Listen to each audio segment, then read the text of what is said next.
Kayla, do you not know? Everybody, welcome to Roll with Advantage. Very excited to be here today for this session of the Tales of Evrand. Me up, baby. I'm done. Sorry. We'll roll the intro. To the world of Evrand.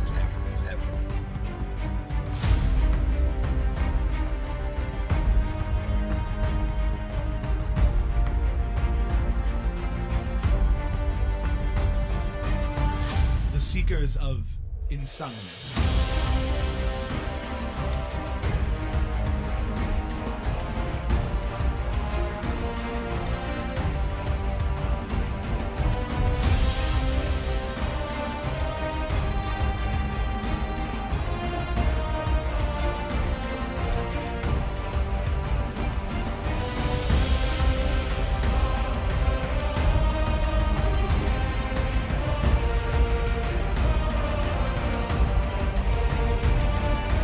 I told you to leave me alone.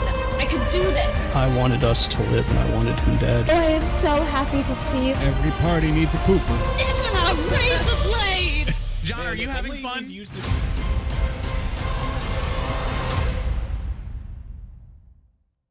I would like to welcome you.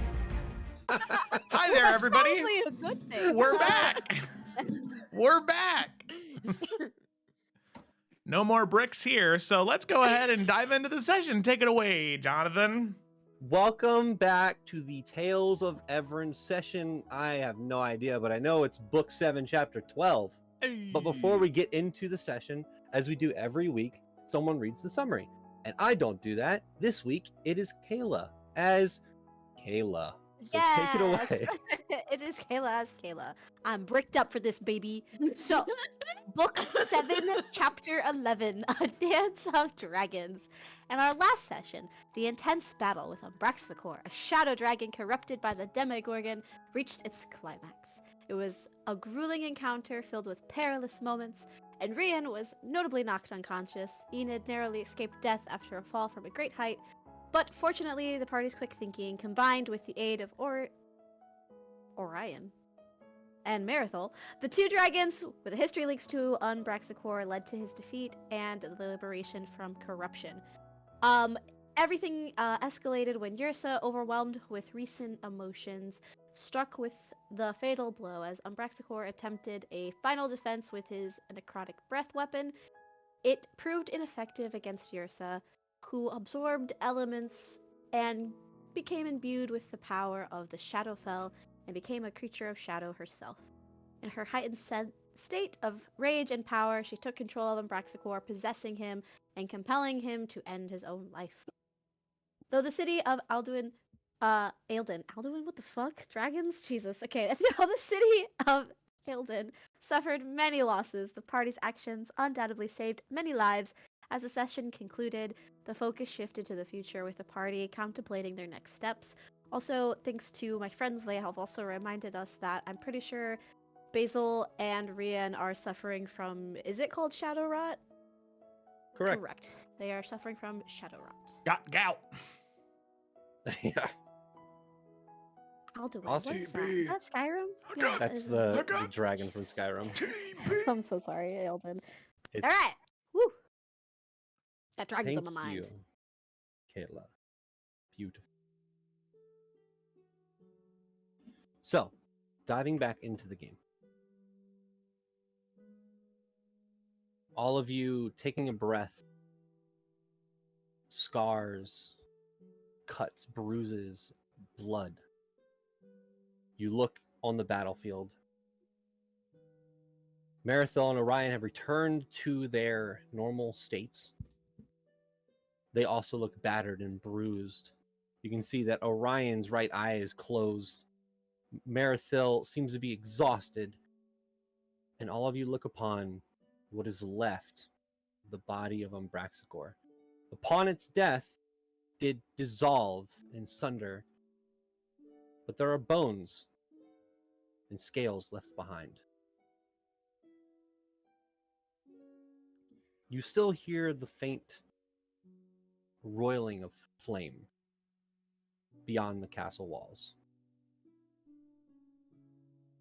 But as you stand there for the next 30, 40 minutes, just taking it in, breathing, tending to each other's wounds, the flames and smoke die slightly.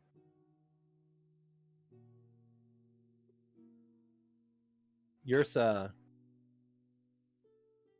all of you see, has exited the dragon's body as this shadow elemental.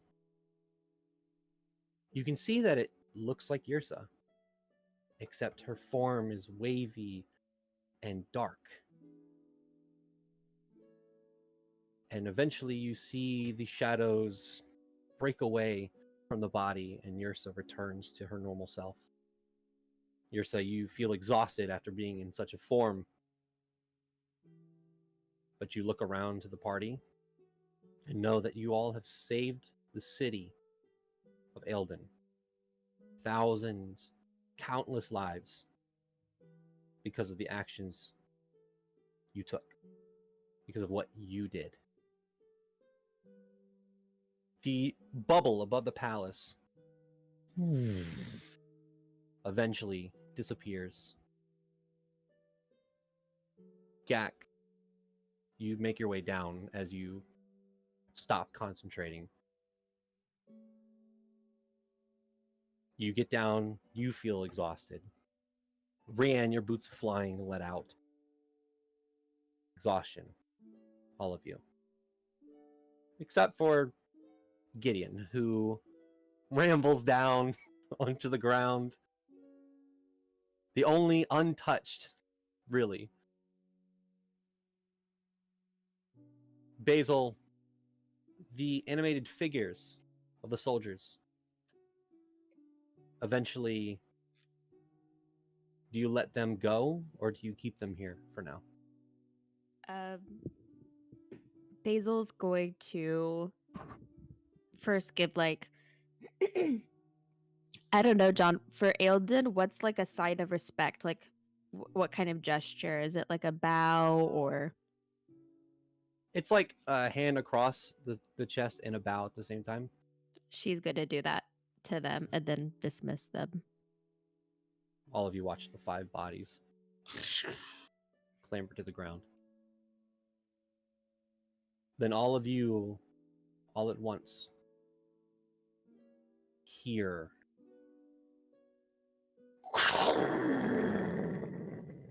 thunder and lightning. Another rumble in the ground. But this is different. This isn't like the rumbles you felt before when a rift opened. Yursa, your connection to the Shadowfell, you feel the gate close. You feel that final connection, Sludge's tether and Umbraxicor's tether, cut. One of the many rifts in the world is closed.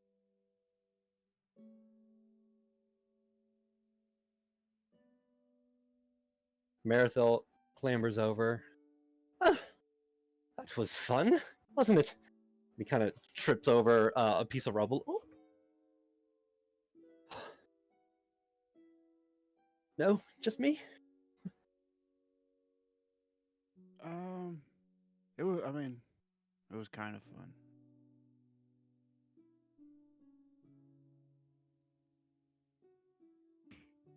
I need to see a healer. You don't look great. Thank you. Apologies, but Mm. Orion says there should be some still underground. We have to start moving civilians once we know it is safe. If all of you want to follow me or stay here, it's up to you. I need to check on the queen. I think it might be best if we all get some rest. Some of my friends aren't looking too great. I can say that for now we are at least safe here. I can feel that the rift is closed. So maybe that can bring us some bit of joy. And she looks very concerned about Rian and Basil. Because Yrsa has greater restoration, it's just not prepared. But Yes. Take all the. Oh Jesus. oh my god. Umbraxicor's son is here. No, He's back.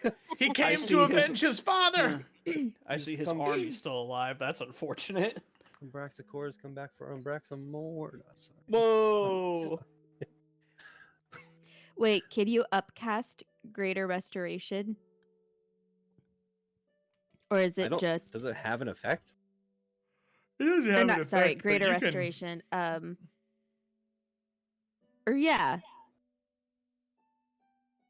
I don't think Is it it works that- on any multiple spell. people. No, That's I what was you're just saying. gonna Oh. cast it on Joe, on Rian. Because I'm out of my fifth level spells, but I have my 6th level open. Greater Restoration. It doesn't look like you can upcast it. It would say it on the spell. Okay. I thought you could always upcast. It just doesn't have an I additional think she effect. just means can she cast it at a higher level, but Oh, no. yeah, No, yeah.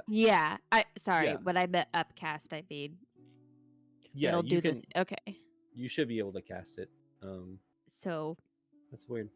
I have my 6th level open, so Basil's gonna kind of limp over to where Rianne is, and all she's gonna do is gently wrap her arms around him, and she's Actually- gonna whisper, "What?" Basil, before you cast the spell, make a medicine check. Okay.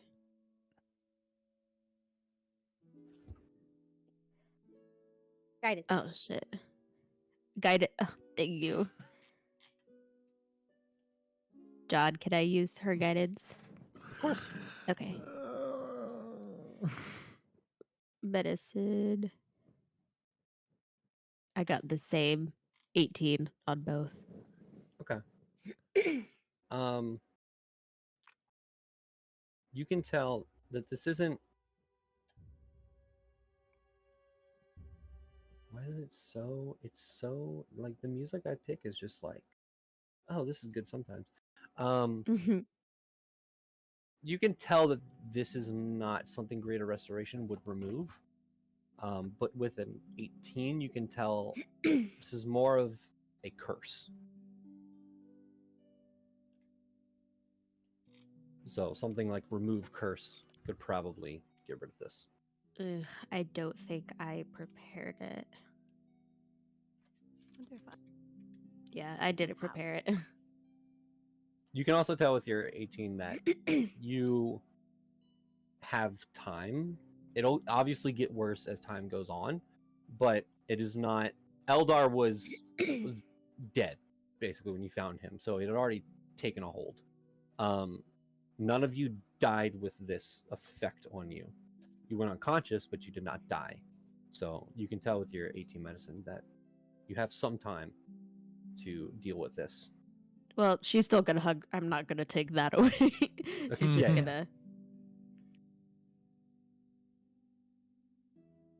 Yeah, Ryan will hug back.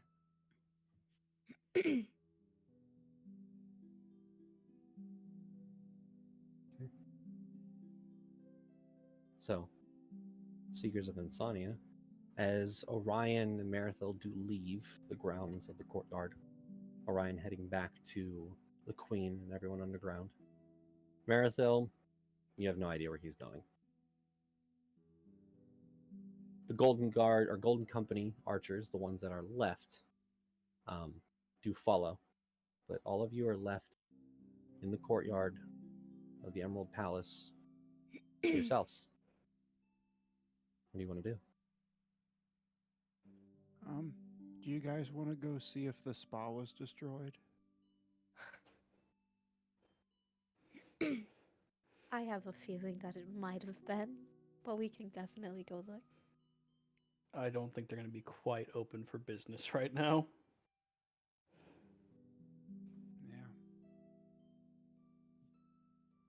Yeah. Can Yrsa, like, hold on to her Harpy bracelet from her Willow? Just to make sure she's okay? You focus on it Yeah. Okay. Just- as you do the bracelet. After a minute or so, you feel warmth from the bracelet as Willow concentrates back. Okay, she's gonna reach out to her later, but she just wanted to double check.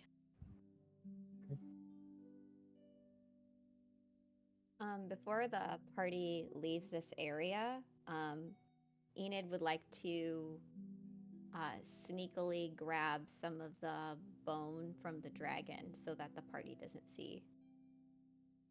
Okay. Oh, spicy. Oh, I should have done that. So, how are you going about getting some of the bones? Because the only reason I'm asking is because they are quite large. Ooh, okay, yeah, maybe a tooth then instead. Okay. Yeah. Something that is not a whole ass femur of a dragon. So Yeah. The bones you definitely just- have to like. If you wanted a piece of a bone, you would have to chip away at it to get a piece. So if you want like a tooth, yeah, I mean, or a even phalange. yeah, we can say you can find like broken pieces of scale. They're probably Or that too, yeah, that would work too. they're probably 2 of my hands size. So they're probably like this large. The pieces you find, not the full scales.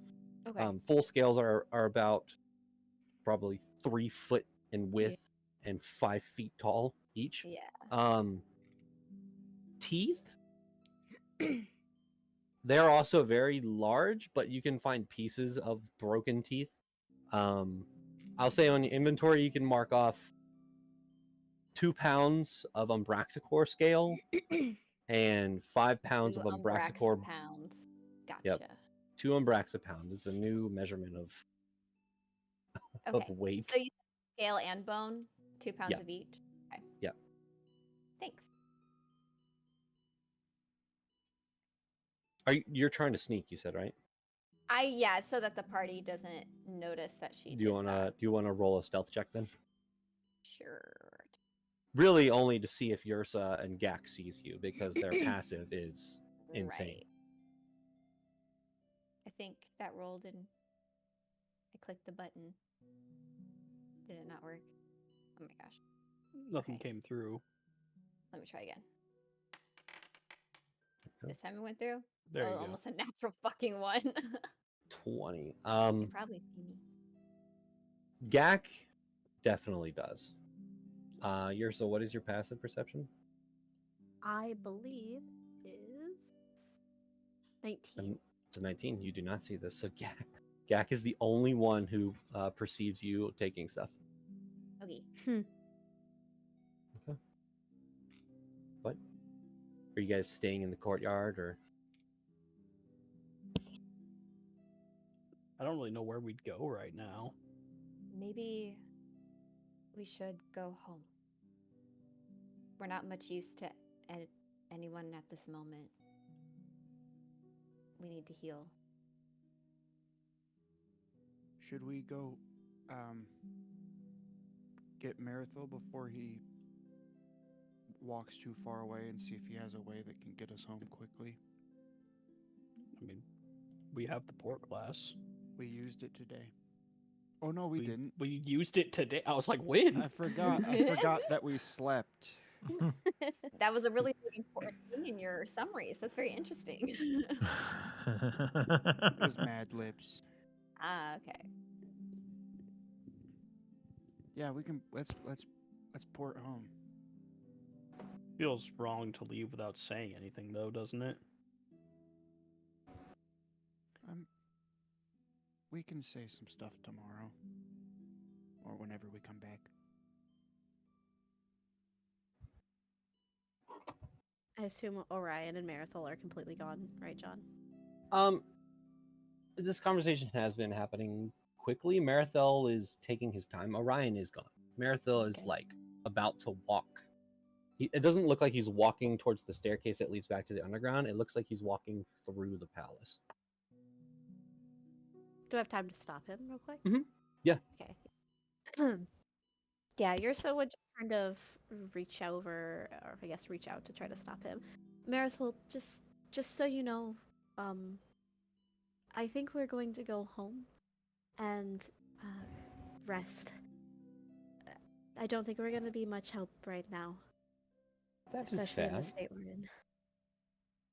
No, of course. No, go home, take some rest, sleep in your beds, and if you can, return tomorrow. I know we probably have a lot to discuss, but do you want me to tell them you're leaving, or just let them think where you are?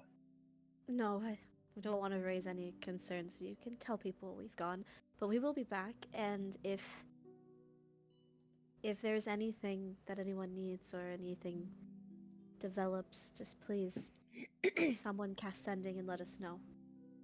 Of course. Of course. Well, I will see you all tomorrow, perhaps, and have a good night's rest. She'll nod. Let's go Okay. home, family. All right. Port glass.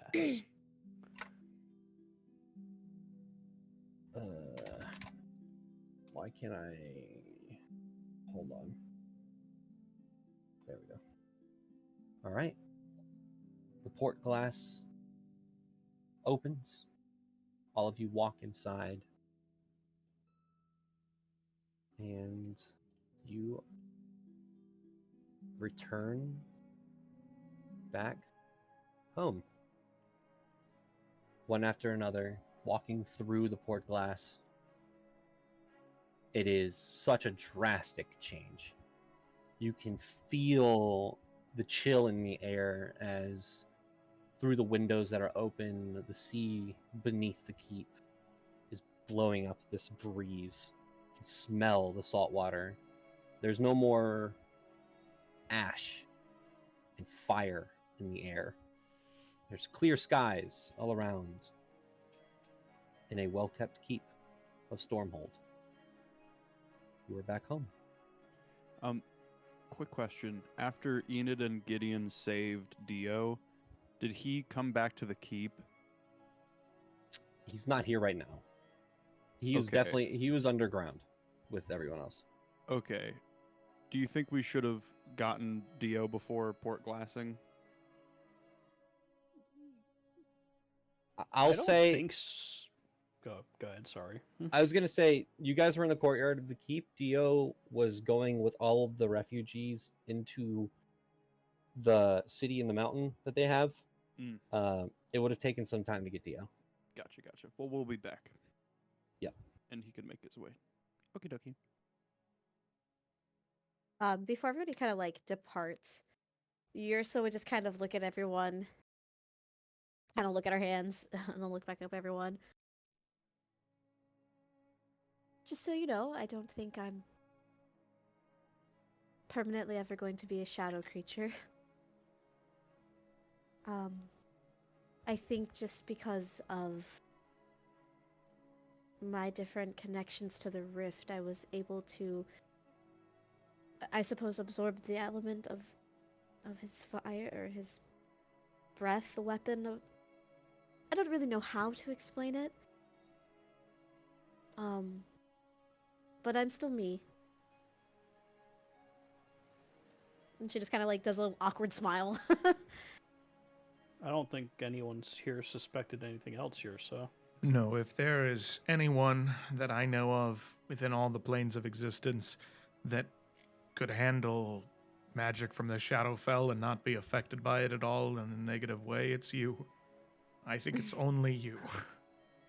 Okay, I just don't want anyone thinking I'm going around possessing people. Yeah, Well- so you'd be the last person I would suspect. I mean, possessing our enemies could be a useful Yeah, it's tool. pretty badass. I mean, keep it up. Yeah, what you did with Umbraxicor was gods. Crazy, but very, very, very impressive. Thank you. I will try to be more badass. Thank you. She gives another awkward smile. Insight check. No, I'm just kidding. Now do I'm hear- suspicious. You do hear as you guys are in the main hall, coming around the corner, a familiar voice. Oh, all of you are home. Welcome back. As you hear Romulus. Where have you all been? I'm going to bed. Slaying a dragon in Elden. Yes. That single sentence is a lot to unpack. Good night.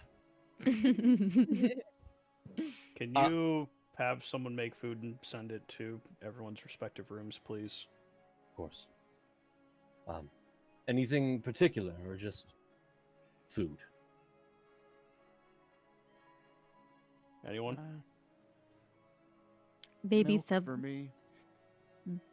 bandages of something. For dinner. I'll Very take well. the salmon. Oh. Well, welcome back. Glad you are home. Everything here is well kept. There's no news. Everything is silent. That's good. We will have food prepared, sent to your rooms. Thank you. As he walks down the hall. Is Clara around, or would I know where to go to see her? Spending about 5 minutes kind of asking some of the workers around, or asking some of the guards. Clara is not in the keep currently, which leads you to believe she is probably down on the beachfront at her home and shop. Gotcha. Guys, I don't know about you. If you want to sleep, that's fine. I'm gonna go get Clara and see if she can help turn my lake into a spa. Oh. I don't know how to do that, but maybe she will, and maybe together we can figure it out. I'll come to your lake to spa. Yeah. I'll let you guys know if we figure it out. I think while Yak is doing that, everyone else should get some sleep. You eyes Rian and Basil. Gak, you exit the keep, make your way down to the beachfront, and you see the Omnipharmacon, Clara's shop that she has ported over to the beachfront. You can see it is brand new. It is well made. The sign is glistening in the sun with the metals she has used to outline the words. You can see there's actually a little bit of sparks from the sign itself, this magical essence that she has given it. As you open the door, a new addition, there is a bell that rings, and inside there are many shelves. There is a counter, reminiscent of what was in Woebrook. The shelves are bare, empty. She doesn't have any stock yet, and she's probably maybe working on it. But you can hear in the back what sounds like sparks and metal clinging together and magic, as you can hear in the background, come on, you have to work this time, come on. And you say anything? Hey, Clara. There's a crash. Oh, sorry, you scared me. I'll be right there. Oh, okay, I'm sorry. And you hear another crash. Damn it. And she picks up something and she walks around. Oh, hey, Gak. And you can see there is just these little smudges of charcoal on her face. Blast marks, maybe? It looks like she's attempting to build something, and it's not going great. What's up? Oh, we just had an awful day, and Oh, I'm sorry. it's okay.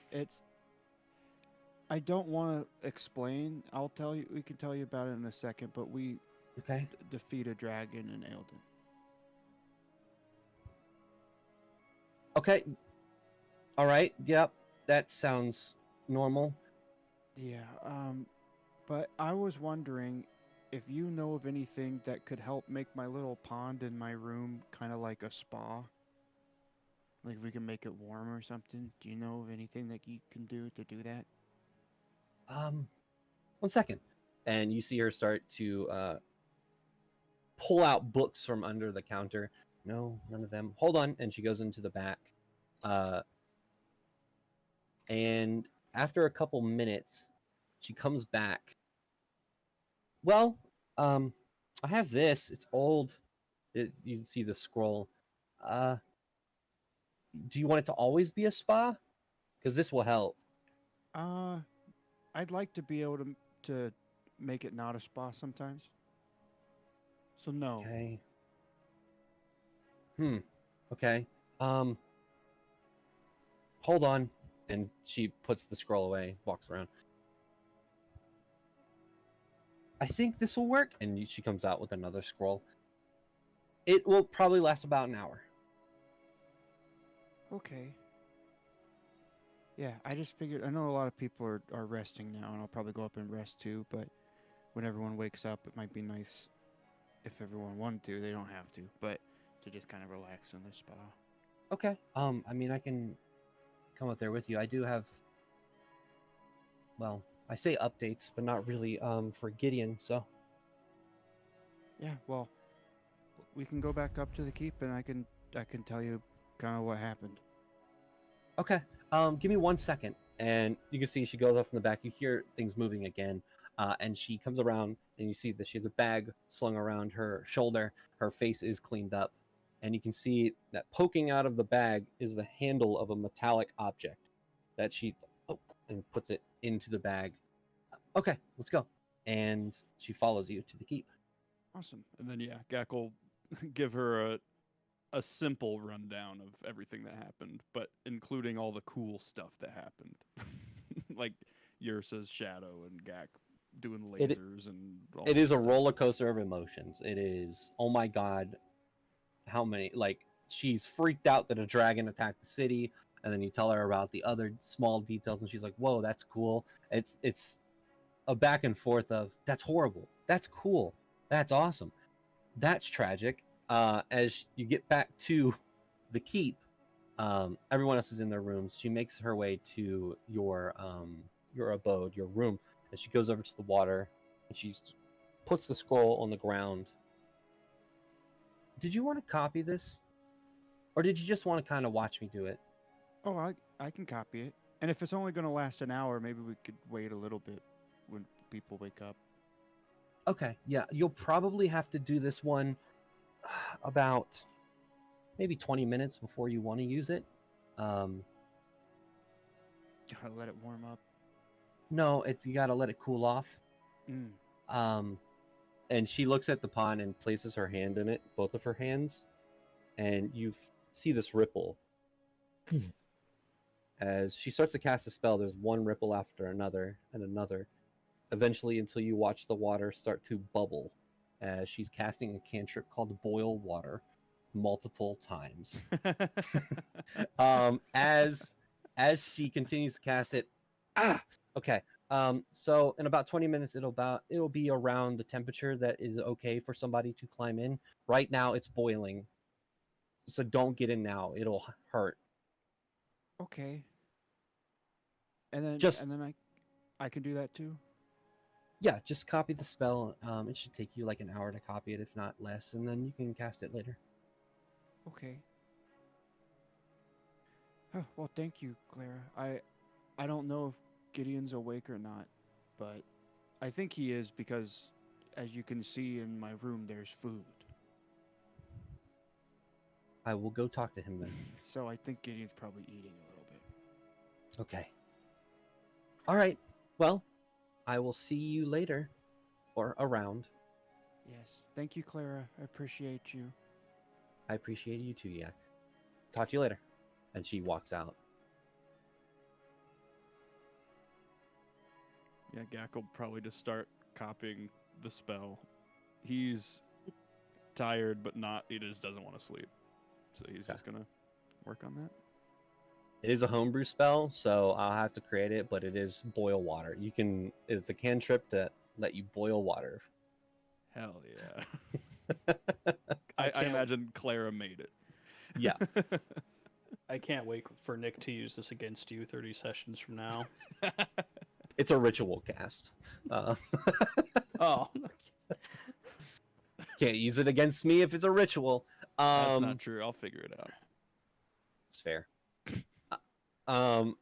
Eventually, there is a knock on your door, Gideon. come in. The door opens quickly. Hey, welcome back. I heard you guys had a great day. Actually, horrible day. Sorry, sarcasm. A horrible day. Well, we won, so it could have been worse. Well, I'm glad that you guys are there. I have updates, slightly. Maybe. Okay. Don't be upset. And she opens the bag and she pulls out a metal object that is a tube on one end leading into a handle with a trigger. But you can see midway through that there is a pink crystal embedded in the center. And you can see that she's created some sort of latch system to unlatch this metal casing to remove the crystal and place a new one in. You can tell that this is Arcanite that she is using. So, what you brought me, what was this called again? A gun. Right, a gun. What you brought me was really hard to even try to replicate because one, this handle is made of a metal that doesn't exist in our plane of existence. So working with it was a real pain in the ass. But I got something working. It's a one-time use thing, and well, I'll show you. Is there? And she looks around. Is there anything in your room that can be shot at, Gideon? And you don't care about breaking?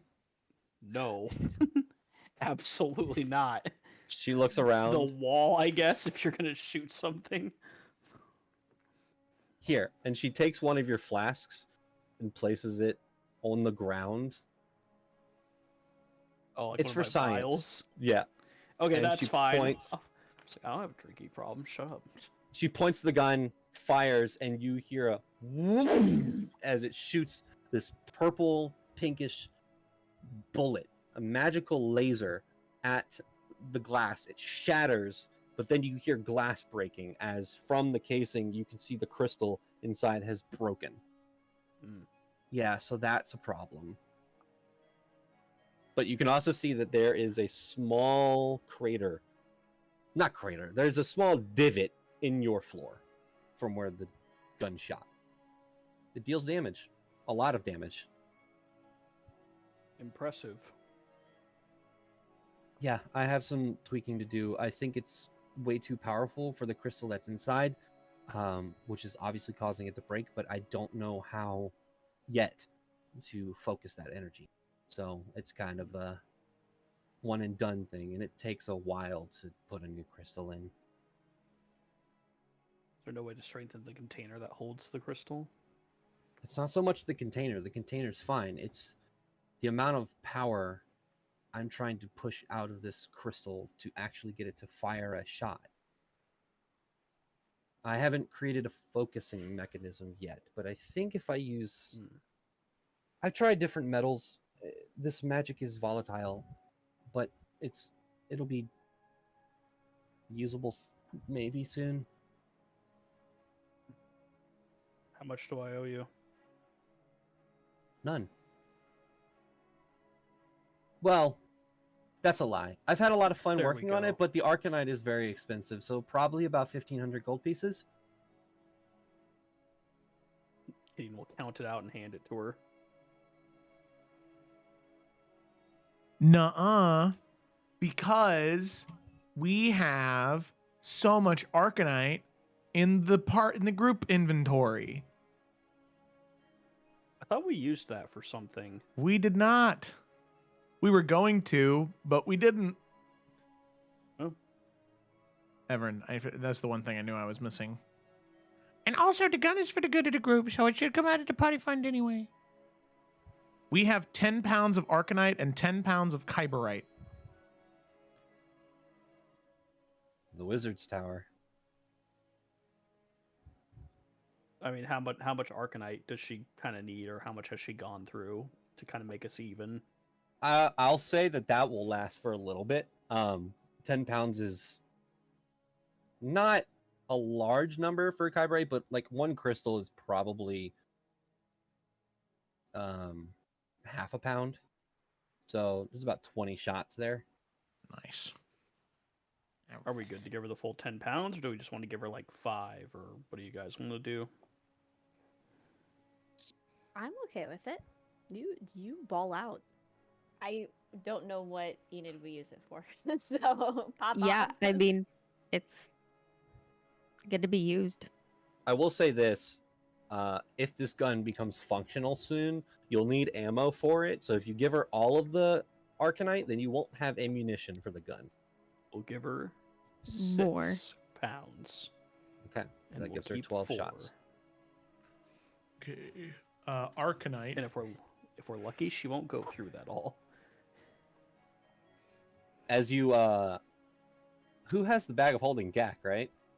So it'd be in your bag. So as you bother Gak, and she looks at the Arcanite, oh, this is refined. This will work very well. Cool. And she places it in her bag and places the gun in her bag. That was it. That was the updates I had.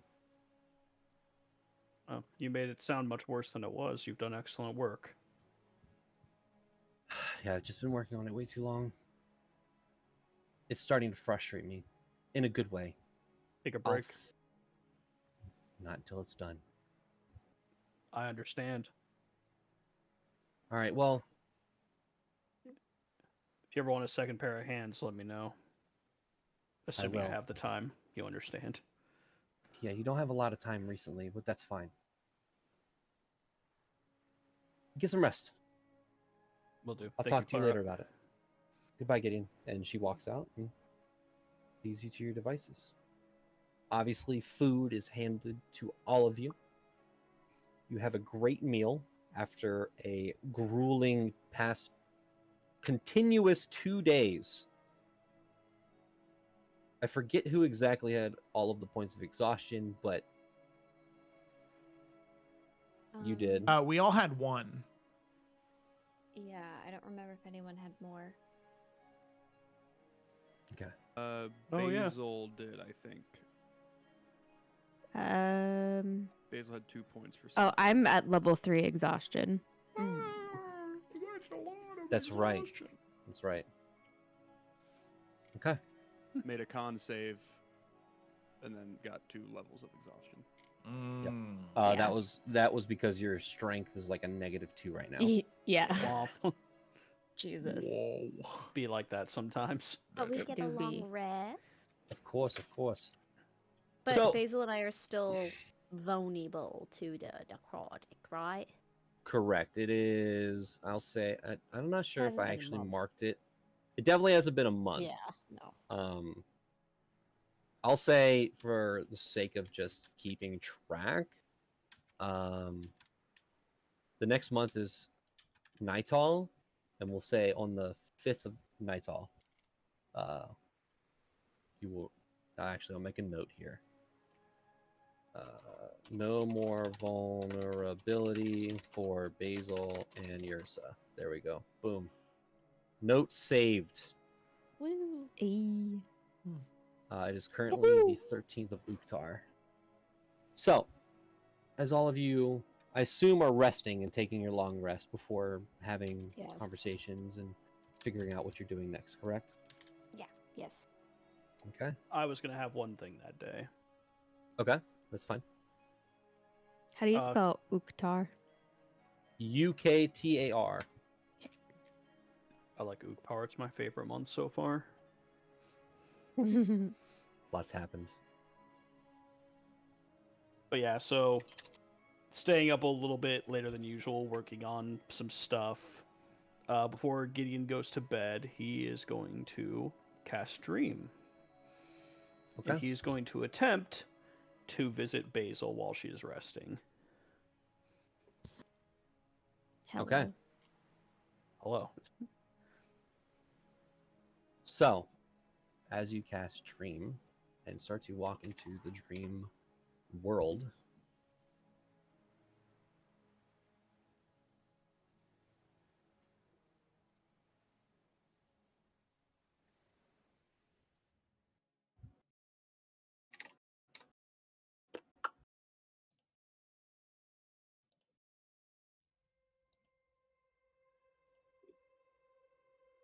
You do not get to Basil first. Basil, as you are sleeping, you see darkness, but it is peaceful.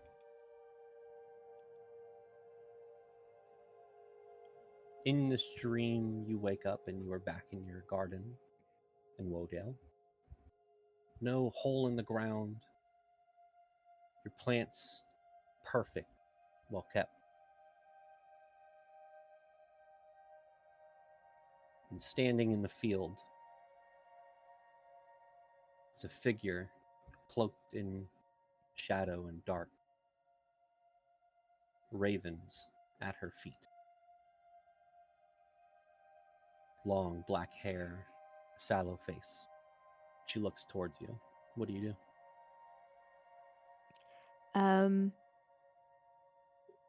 I think just even in her dream, she's still tired and she transitions slowly to realization of what's happening.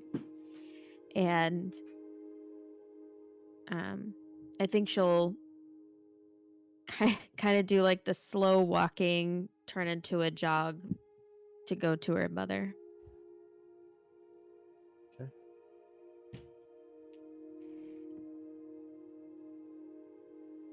You start to walk.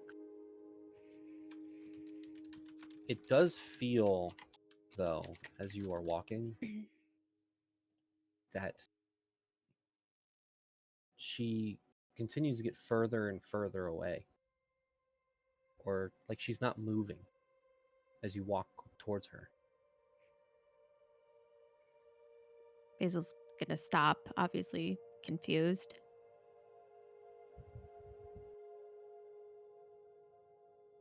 You can see from across the way, you can see your mother's face. You can see the complexion, her eyes, dark black pupils. And you hear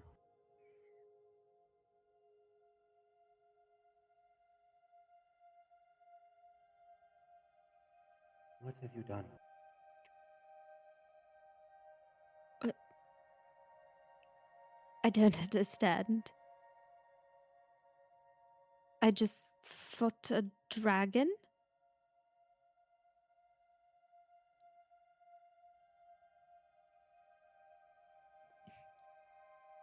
Do you even realize what you did?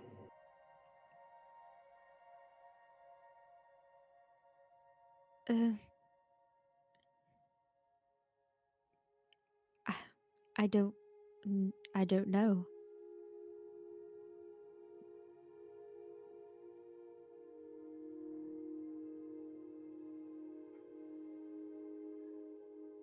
I know that what you were doing, you were trying to do good. I know that you did not mean or intend to do. You have unbalanced scales, Basil. You brought people back from the dead. Soldiers. I, but I've brought multiple people back from the dead. This is different. They had already passed, moved on. What you have done before was instantaneous. This goes against everything that I am.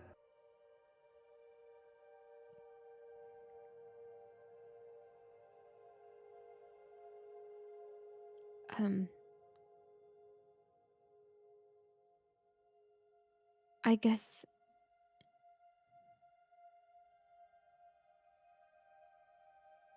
I don't know what to say.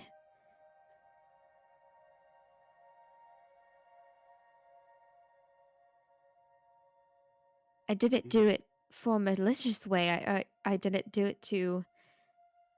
I mean, I guess it was a way to benefit myself. But it was for the good, to save others, and we weren't outnumbered, but it felt like we were.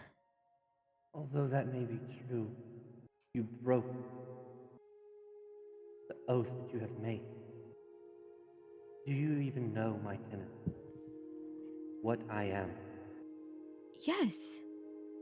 List them. What are the tenets of the Raven Queen?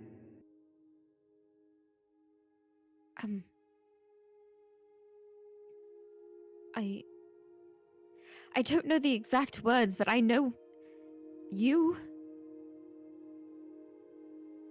I probably know you better than anyone. You know me as your mother, but do you know me as the god?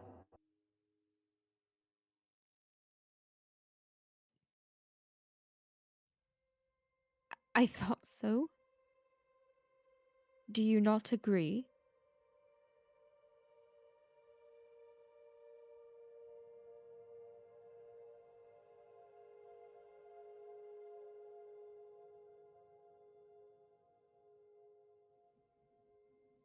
What you did, Basil, goes against everything I do. It is inexcusable. It is something that not even I am the god of death and the balance between life and death. And you I chose as my champion, not only because you are my daughter, because I know that you are great and can be great, but this is something that a champion of the Raven Queen would never do. You corrupted their souls. I didn't mean to. How was. What do you mean corrupted? I thought you said that they had already passed. And you brought them back. You didn't bring their full souls back, but what parts of that you did bring now linger. Parts of their souls now in limbo because of the actions you chose. I'll go back. I'll help guide them. The rest of the. Go back. There is no way to guide them. They are lost.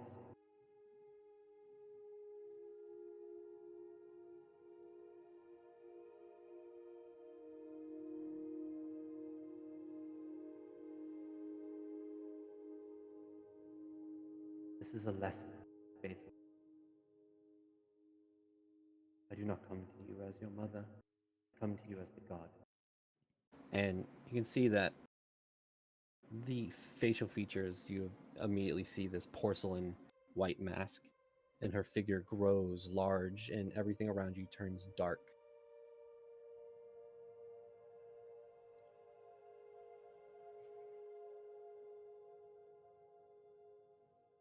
From this day forward, I will challenge you to figure out why you follow me. Not because you are my child. You need to find yourself, Basil. Why did you choose me as your patron? I don't. It was complicated. I was never religious, and then I felt this weird pull to you. It wasn't because I knew really anything about the gods. I had no desire to be a follower of anyone, but it was this instinctual pull, and now I understand why. But before I knew who you were, as my mother, I'm not a scholar who knows these things about gods. I don't know anything about any of the gods. And I didn't know anything about you. Then moving forward, I suggest that you find out. I will not let this happen again.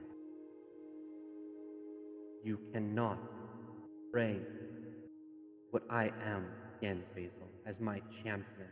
I will not allow.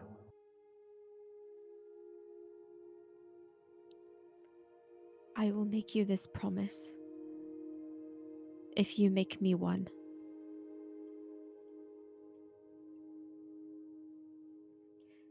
This will be my last cycle. If I'm not allowed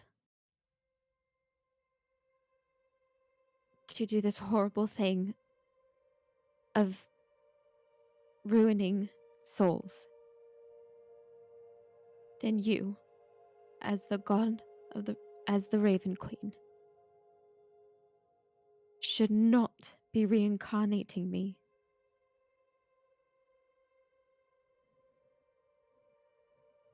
It's okay to let me go.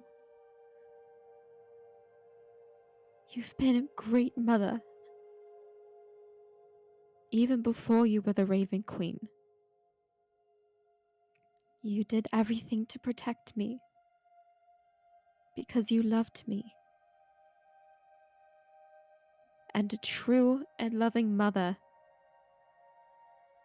would do that for the child. And your love for me has prevailed for longer than anyone will ever get to say. I've been loved probably the most in anything in existence.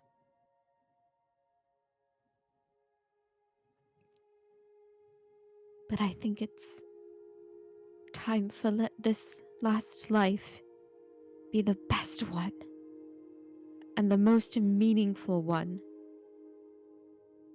that anyone could have ever had.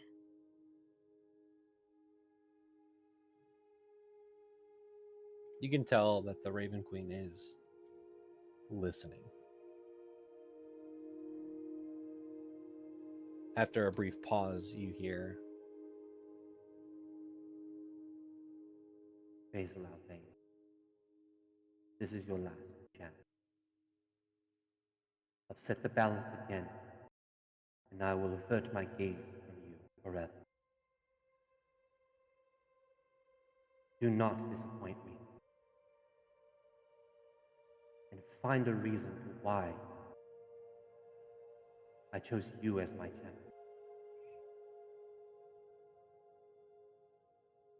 and in a flash, she is gone.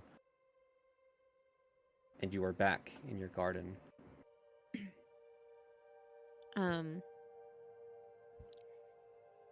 Basil kind of in this shocked state. She is kind of thrown back to all the losses she's had in her life and people leaving her having to leave her family.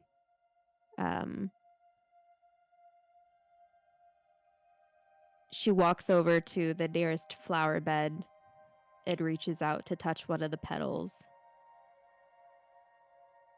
And then she just starts ripping all of the flowers out. Just Gideon. kicking. Sorry. Gideon, you walk into Basil's dream at this moment. You see Basil is starting to rip flowers from the garden, destroying everything. And she's gonna look up and... Fine! Leave! It's okay to learn things from me too! I don't see if I care. Go away. Don't listen to me either. I don't care. And she'll kind of in a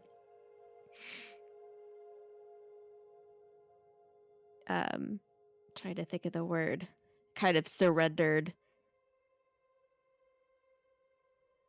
attitude, she drops to the ground and just kind of sits there.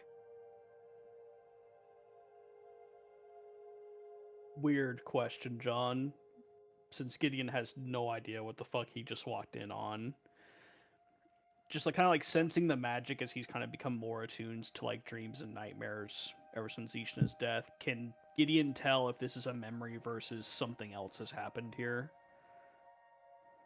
Yeah, you can tell that this is Basil's consciousness. This isn't like a dreamed up version of Basil. This is Basil in her mind. And you can tell just by looking around, perceiving there are raven feathers that have been left behind. Yeah, Gideon just kind of looks around for a moment and then looks back over to Basil. And eventually he will walk over and he'll reach a hand down to touch her shoulder. She'll look up and see you, and she'll break her hand back to her shoulder to, I'm assuming Gideon probably put his hand on her shoulder. Mm-hmm. You said. And just kind of grasp his hand. He'd offer his other hand to help her stand if she wants to, but if she'd rather stay down, that's fine. She's probably gonna stay on the ground. What happened?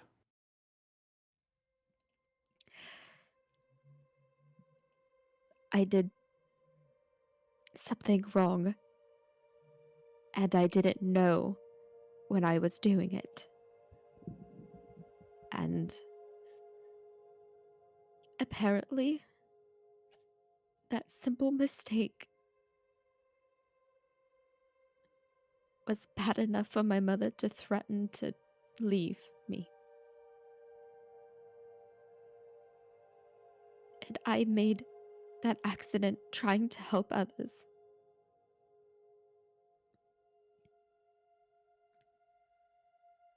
And then I told her I promised her I would never do that again if she promised me to stop reincarnating me. And instead of acknowledging what I said, she gave me that threat again and left.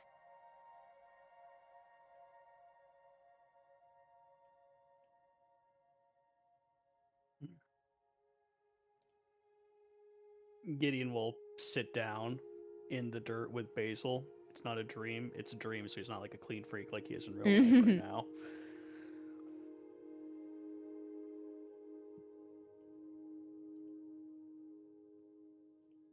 What was the mistake? I brought the soldiers back to life, and it's different than when I have brought like Rian back to life. Apparently,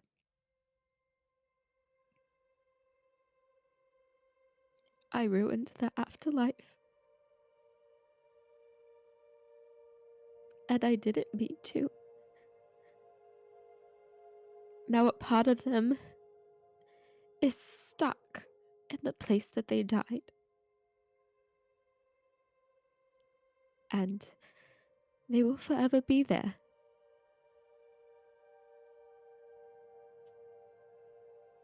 And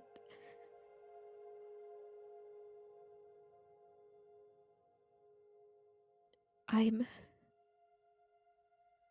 the worst cleric.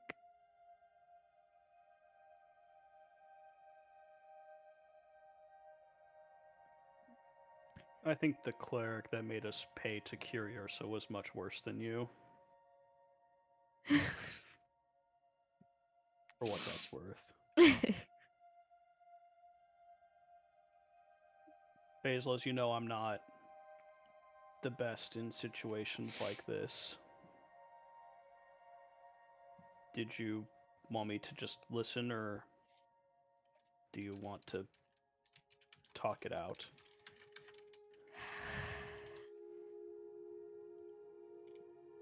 I understand what she's saying.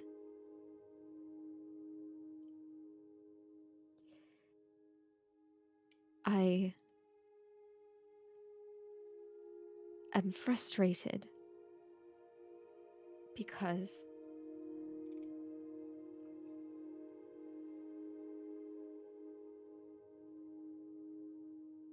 I know that there's a lot more that I could learn about her. But to threaten to outcast your child from a life I didn't even ask for. I've had so many lives when I should have had one, like everybody else. And I just happened to mess up in one of them. And she's the one who's leaving me?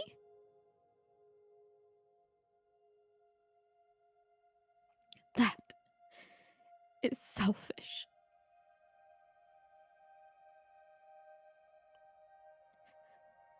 We both disappointed the other.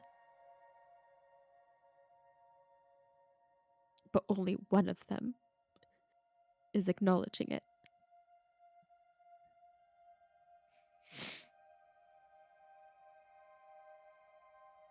Would you say you're fairly hurt right now, Basil?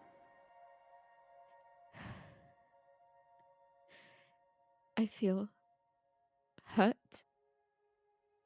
betrayed,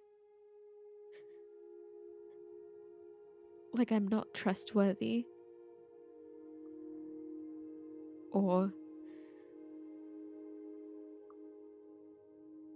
like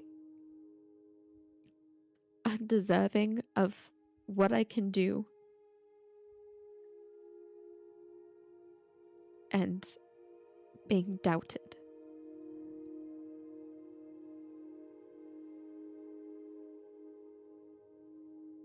I don't want this to be the most meaningful life I've had,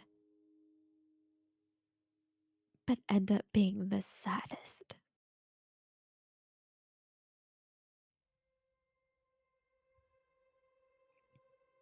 I don't have much experience with gods, Basil. What I know of them, I know on a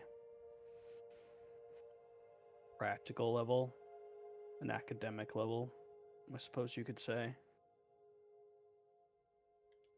I've read much about the servants of gods and their powers and how they work. I've read about paladins who have been cast away for making mistakes. I'm not justifying it, but I know it's a very real thing.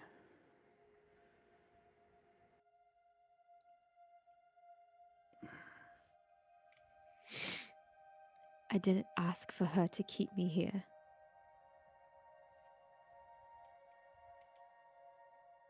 If I had my choice, I'd want her to stop. I don't want to be punished for something that should almost already have been punished.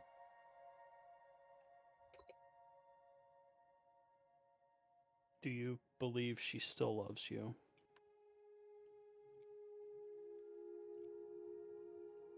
I'm sure she does.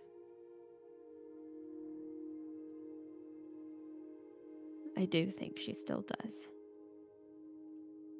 I do not say this next part in any way to take her side, Basil. But I can't imagine how a parent feels to be told by their child that they want to die.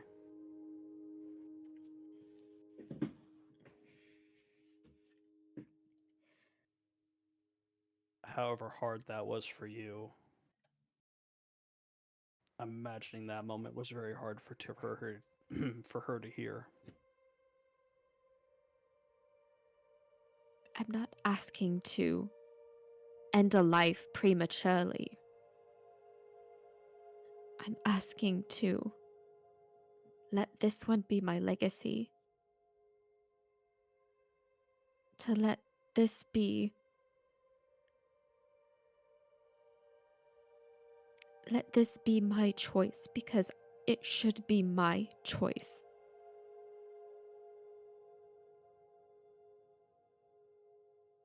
I don't disagree. But to her, the end result is the same. You would be gone and she'd be alone again.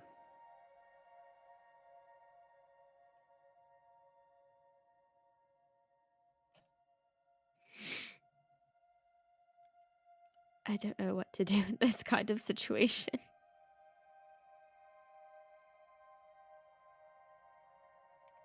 I think the only one who can figure that out is you.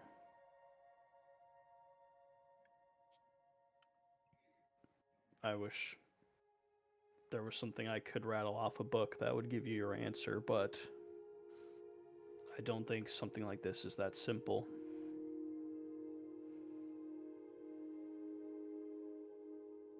I feel she says that I don't know her.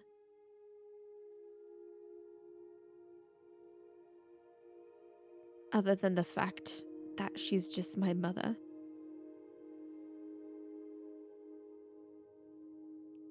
But she doesn't know me either. Fully. And it feels like this is one-sided and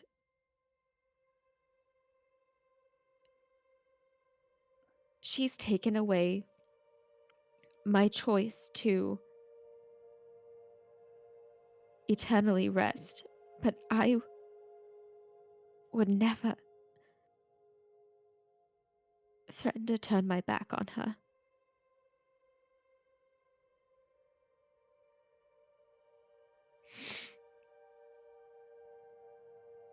Do you remember when it was just us at the keep and we talked about the nature of gods? The rules, the balances that are in place. Yes. I do not know how such things are enforced.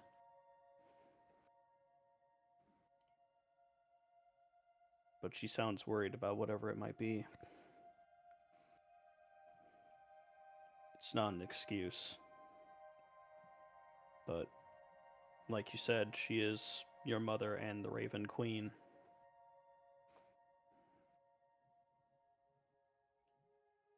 Sounds like you're both trying to figure it out right now. I just also want to feel like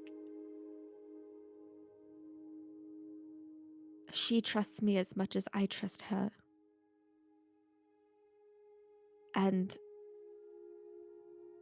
I know I'm her child. But it feels like she treats me like a child.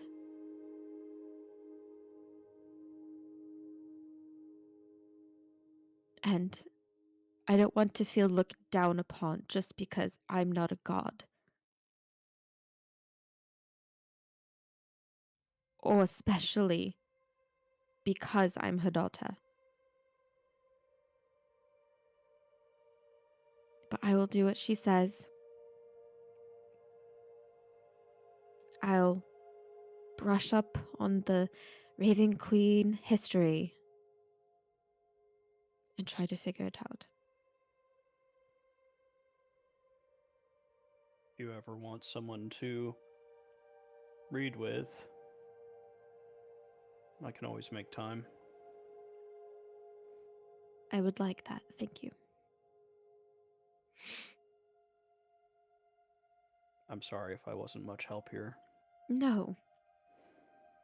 You were great to talk to. Thank you.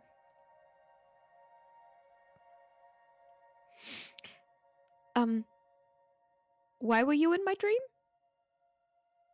Oh. Hmm. It feels silly to bring it up now. I mean, you sat and watched me have a tantrum. I think we're past that. Okay, but you can't laugh or make fun of me, all right? I promise. And Gideon's gonna concentrate for a moment, and you kind of hear a noise behind us. And as you look, you see that behind you, where there very much was not one, in reality, you see a large, like, mausoleum, almost built like a castle. And there's iconography of the Raven Queen, like, all over it. And at the front is a stained glass window with basil and multiple ravens. Some of you may find that image familiar. Thank you, Joe.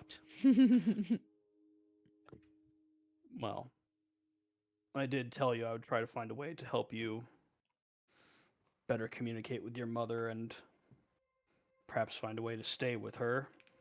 I thought perhaps the dream realm would be a good way to communicate with her if we could get her attention. You can tell that she's not laughing as a haha, but Don't laughing. laugh. It's more just like the irony. Mm-hmm. Yeah.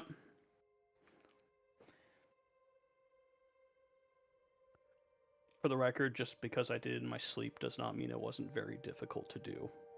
I wasn't going to say anything. I mean, do you want to, like, smash it? Would that make you feel better? No, it's pretty. I like to look at it. Thanks. Thank you, Gideon. Well, you're welcome. If you ever want to reach out to her, then maybe we can actually give it a try. Yeah. Sure, she'd love to meet you. I do owe her a thanks. Is there a spot you'd rather be than here? Dreamless. I'll probably wake up and make myself a tea. Then I will leave you to it. And Thank you again, Gideon. I won't say anything to anyone. Yeah, I want to try to figure this out first. I understand. He'll stand up, rest well, and just in a blink, he just exits your dream and is gone. Okay.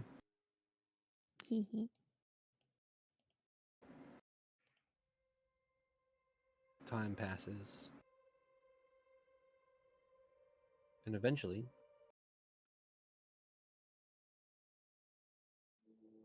if I can find... You all wake up the next morning. Fully rested. You can hit the long rest button. Remove points of exhaustion. Well, 1 point of exhaustion. It is up to you what you do today. Yeah, I think Rian would have something he'd like to do in the morning.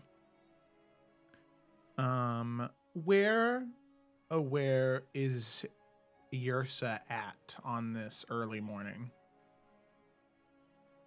I would think that she probably got up pretty early and is outside, probably like maybe on the beach this time. You know, just kind of watching the water. Okay. Just reflecting. You see, she's kind of like fiddling with her bracelet as well. I think after taking a bit of time checking the different nature locations around the keep, eventually getting to the beach last, he would see her and say, "Do you mind if I accompany you?" Sure. And Rian will take a seat next to her and say, "How are you feeling this morning?" Well, I feel okay. I'm a little bit more drained than I thought I would. I think if anything, I'm worried that there's going to come a point where I'm not going to know if there's a possible way to keep my connection, the rift in Lunaria, open. I would hate to see my people lose that connection that is so important to them. But I know how important closing the rifts are.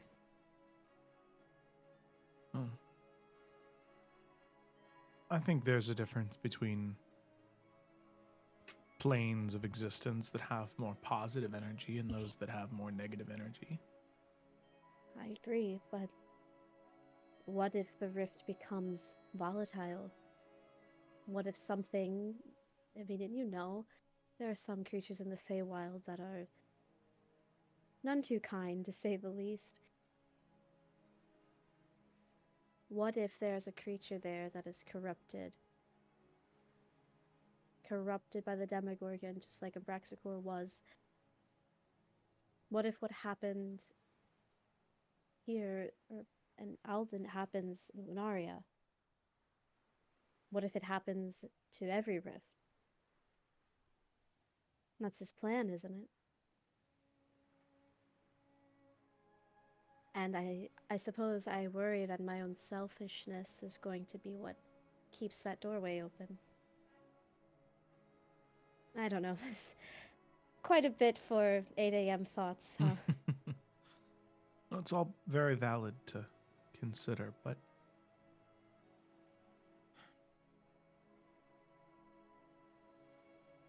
I came to find you because I wanted to ask if you wanted to talk about what happened. I know everything that transpired with Vandrin happened so quickly. And I understand if you don't want to talk about it. No, I feel like the best way to heal is to talk about it. Can't just ignore it. But I suppose there's not much to say now. You know, I was asked a few times what I would do when I saw him, and I had the chance to confront him, and I thought I knew. But I suppose I didn't, because what happened was not what I imagined. Or I'm sure what anyone imagined. No, I don't think anyone could have anticipated that. I think there's a lesson that I keep learning, and that's there are just some people who don't want to be good, whatever that means anymore. There are just some people who just want to cause others pain. There are just some people in the world who will never have compassion or empathy. They find their happiness in watching other people suffer and the world burning around them. And as much as I disagree with that, and hate that that is a thing that exists, I have to accept that it's true. And those people, no matter how hard I may try, not everyone's like Oberyn. Not everyone's like you or me. There are just some people like that who don't need to be here. And I think it's hard for me to accept saying that out loud. But there has to be a balance, right? It's one of the hardest things to figure out. Who is worth saving and who is willing to be saved? And how much effort is worth it to save someone? maybe with enough time and care and love, Oberyn could have been healed. Maybe.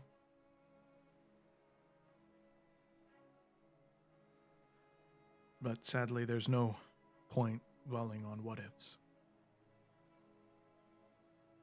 I am happy and sad to hear that you feel that way now. It makes me happy because I think that you'll have an easier time dealing with what we experience on our journey. But it also makes me sad because I feel like there aren't enough people out there that have as much unconditional love as you do. And it saddens me that the world is taking that away from you in small slivers. See, she takes Rian's hand. I'd like to think that for every one Vandrin or Oberyn, there are at least 5 Yursas. Rian's, Enid's, Gax, Gideon's, all of us. We outnumber them, but they're still there. And I'd like to think that our job now is finding out who they are and putting a stop to it. Rian will look to the sunrise over the pale blue shores and smile and say, "It's a nice thought, isn't it?" And he'll squeeze Yrsa's hand, but then, unless prompted, he won't say anything else. After a little bit of silence, Yrsa will say, kind of under her breath, but with a smile on her face, "Besides, it's kind of fun to be scary sometimes." And very scary you are. However, you didn't need to turn into a shadow demon for me to know that about you. She just smiles.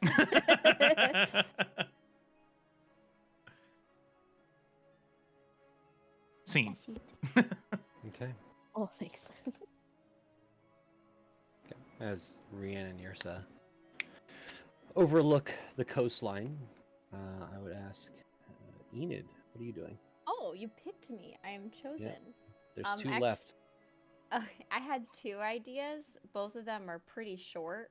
Because one of them will lead into a long one. So, first, Enid would like to go and find Yrsa and Basil. They don't necessarily have to be together. She just wants to ask them each something. So, if on this early morn she's able to see Rian and Yrsa having a potentially romantic, potentially deep conversation, You she will quietly sneak up behind them, and she's very quiet. So when silence finally falls, who knows, maybe they're reaching for the other's hand. She'll be like right between them and go, "Hey, what's up?" Oh, fuck. Hi, Enid. "Hi. Hi, Enid. Good morning." Wow, I love your energy today. Me too. I don't know where it's coming from. Maybe because I thought I was funny. Anyway. We need to get you a bell or something so we know when you're approaching. Oh, like a cat. That sounds fun. Like a cat, yeah. Right. I'm not gonna take offense to that. So Yrsa, I wanted to actually ask you something. So like, you know those things that friends do when they're younger? They like hang out and like it tends to be a group of girls and they like chat at night and we all stay in one room and hang out. Like a sleepover? One of those? I Yes. will let you 2 get to it. This seems to not involve me. Enid, I am going to go pick up what we talked about. Perfect. Okay. Bye. Rian will get up and leave. But yeah, so I've been invited to a sleepover. I mean, I never got to have any of those. So like, I don't even know where to start.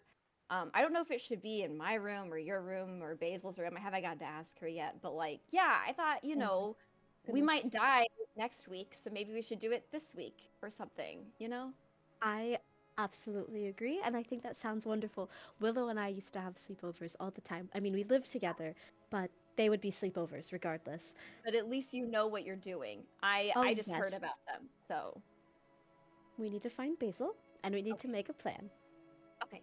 And then, where's Basil this morning after that wonderful night that she had? She's in the mood for a sleepover, right?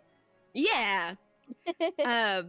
You'll find her in her room. She's been dusting and, Dusting her skulls. you know, she's like The room kind never of has dust with how much Basil dusts her room.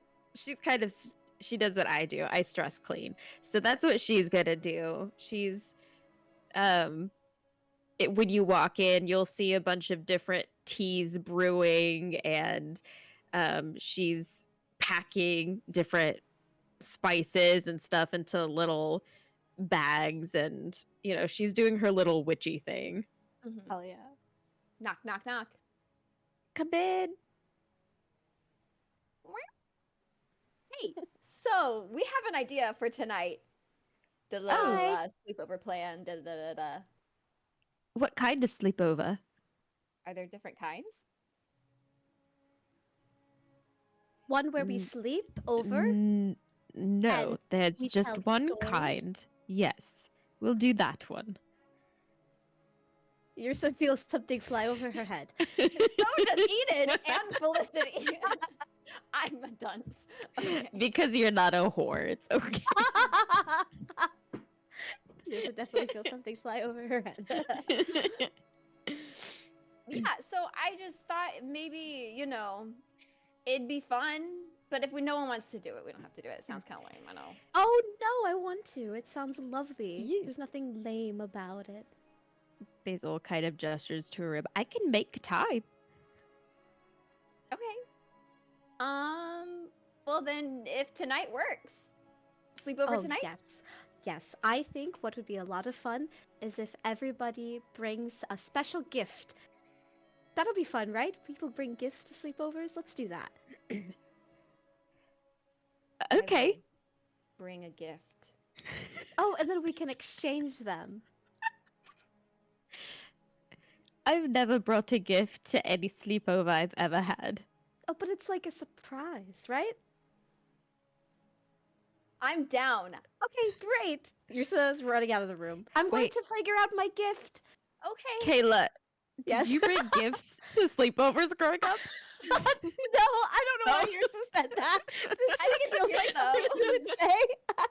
All I know is you all better find some fucking gifts. is I what know. I'm I here. know. Like, Sometimes I just play Yursa because no, it's sweet. I I am- love it. No, I was like, did I miss out on a key girl thing? I know. Got it. Enid's gonna turn to Basil.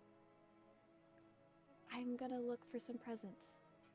I mean, I guess I can gift you guys these, and you just see like dozens of bags of like different spices and rocks and crystals put together.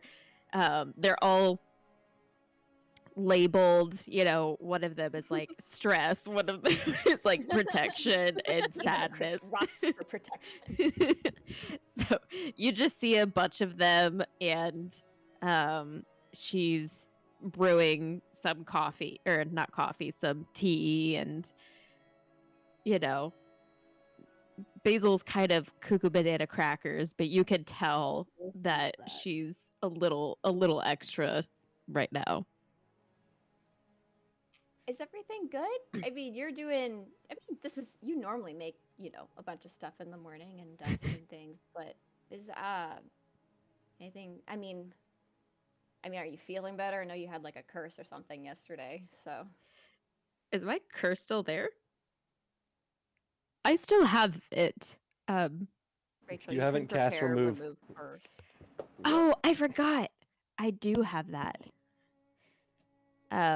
Okay, well then Basil Hey. would have. Basil, Yeah. did you prepare? I'm sorry to interrupt this moment. I know I just said I was leaving, but I just realized I still have shadow rot. Basil would have cast remove curse on both of them. Oh, thank you. Oh, let you ladies get back to it. Bye. Bye. Shadow Rod is removed. Good. Is everything all right? I mean, if, we could also chat about it with Yursa later if there's something going on, but No, I'm. What? No, I'm cool. I'm just, when I don't make these. Do you want one? And she's just gonna start grabbing a bunch of them, and she's like, "You're probably stressed. Here." oh, I'm actually really okay. Despite yesterday. Do you But not want sure. it? Oh, okay. No, I want it. Thank you. Okay, well, just know you can talk to me, and if there's something going on, I'd love to be there for you. I'll tell you when I have it figured out, or until I've made sense of it. You don't have to worry. I'm okay. My mother visited me last night, and we're not on the same page right now. But until I can make more sense of what happened, I won't know what to say. So, if you can give me a little bit of time.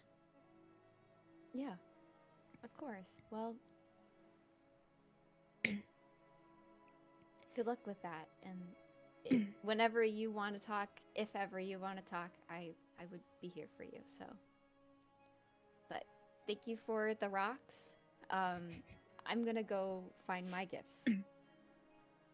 Enid?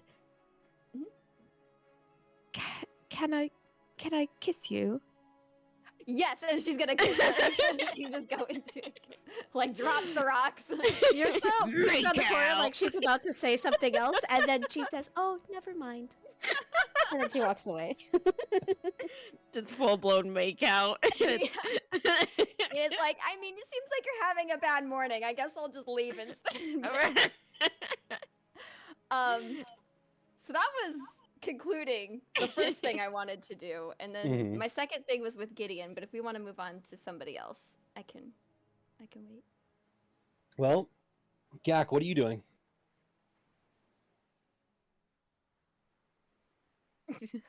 I don't know Trying to where figure my out how to unmute. my mouse disappeared on both monitors, and I was like, "Oh no!" Gak is probably he's probably in the kitchen, and he's just like making some food. Okay. Is there anything you want to accomplish or do during this day before you guys head back to Eldon, or? Yeah, if Enid like walks by at one point, and if she's alone, he'll probably say something to her. She probably would be heading to the kitchen to cook, so that's just something she likes to do as well. So. Nice. So Gak and Enid are cooking together. She actually, when they start cooking, she's gonna say, all right, so I have to bring gifts to a sleepover tonight for Basil and Yursa, and Okay. I don't have a lot of skills that aren't, the stabbing kind, so I think if we like make cookies into the shape of flowers, they would like that, right? I think they would. I think both of them specifically would like the flowers. Yeah, and we can like frost them and everything. I think that'd be fun. Yeah. Hey Enid. Yeah. Then Gak will just kind of look around and make sure no one's around. And he'll be like, So how about them bones, right?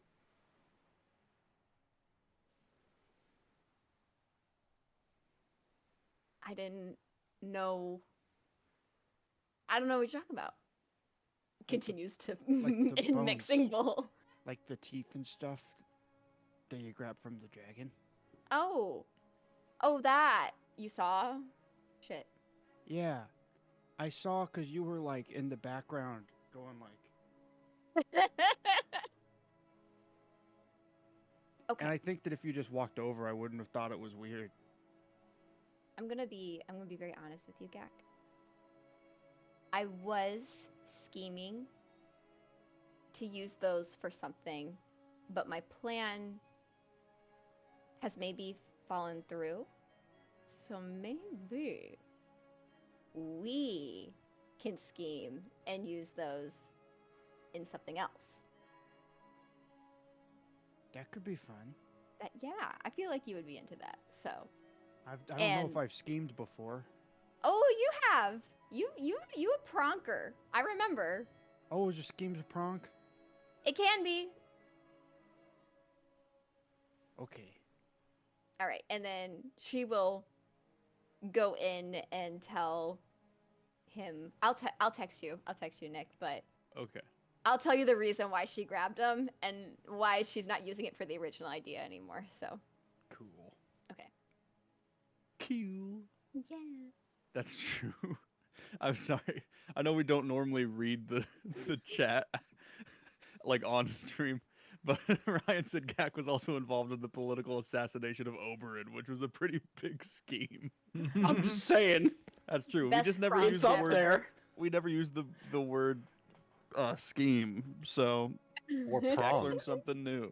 We had a secret room where we couldn't be phone tapped to discuss our plans. Well, next time let's call it the scheming room. All right. If you want me to know what every word is. The scroom. The scroom. Yeah. So then and Gak will probably make some like breakfast and make enough for everybody. So when they walk on by, they can get some food and vegan for yourself. Even enough for all of the guards? Yeah. He's making whatever the fantasy equivalent of biscuits and gravy is. Awesome. The morale of the guards and the people who work in the castle is exponential on this day as they eat the food. And as people come up, he's like, Hey, if you want this food faster, maybe you could help me. One of the workers who usually does cook in the kitchen does assist you, Gak. Her name is Dinah. Hi, Dinah. Someone's cooking in the kitchen with Dinah. Got to do the cooking by the book. her name's Gordon Ramsay. I'm Gak. This is Great British Bake Off. One of the guards' name is Fury. Yeah. Sorry. Let's keep going. Yeah, let's just derail this whole train. Actually, their name is pronounced Fieri.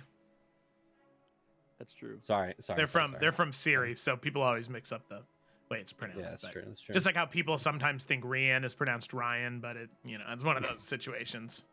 That's true. That's true. So, as you cook the rest of the breakfast, Gak, alongside with one of the workers, is there anything else anybody is doing during this day? I mean, yeah, I did say afternoon? I had a brief thing with Gideon too, if we're cool with that, or we can also move on to the next day. It's not time sensitive at all. It's up to you guys. You guys are driving this boat. Go for Alright. it. While cookies are in the oven, she'll peel off and go find Gideon. And where is Gideon? Oh, his room, working on stuff as always. All right. Knock, knock, knock. Come in. Hello. What you doing? Oh, I was just doing a bit of work. What can I do for you? Yeah. So, I know we're like always busy all the time. So Yes. there's never really a good time to ask for like things that are mundane or not important or not pressing to the state of the world's collapse or anything like that. So I never like finished an education. And I really enjoyed school when I was younger. and you are incredibly smart, especially book smart. And I was wondering, this is like super embarrassing, but like, if maybe you would be able to like help kind of fill in some of the gaps of my education that I didn't really get to, complete. Maybe like a tutor, I don't know. What exactly would you like to learn about? Basic arithmetic. I mean, I know how to read and I know very basic math and I know how to count, like I'm not a completely helpless, but it yeah, I didn't get to, make it too far in school. So, simple stuff, I guess. Is there any particular subject that interests you more than any other? I did really enjoy math, but honestly, I really just liked learning in general. So, Well, you're going to have to forgive me. I didn't really go to school either, so whatever your teaching looked like will probably not be anything like mine will be. that's okay. I'm open to the help. Why now, if I may ask? Why now to ask you, or why now to try learning again? Mainly the second one. I wasn't open to help from others until recently. Too proud, I guess? I don't know. I understand that. You'll have to give me some time.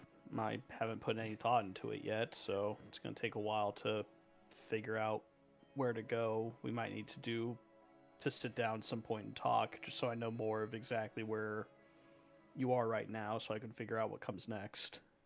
Yeah. And like I said, it's like not important, like you're clearly busy all the time working on stuff that can help us, defeat the next dragon we have to fight. And so it doesn't really matter. Yeah. Is this going to make you happy? I mean, It's yes or no, Enid. yeah, it's something I want. Then it's important.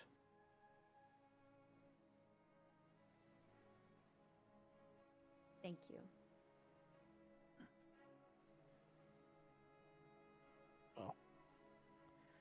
I'll, like I said, need a little bit of time, but I promise I'll get working on it.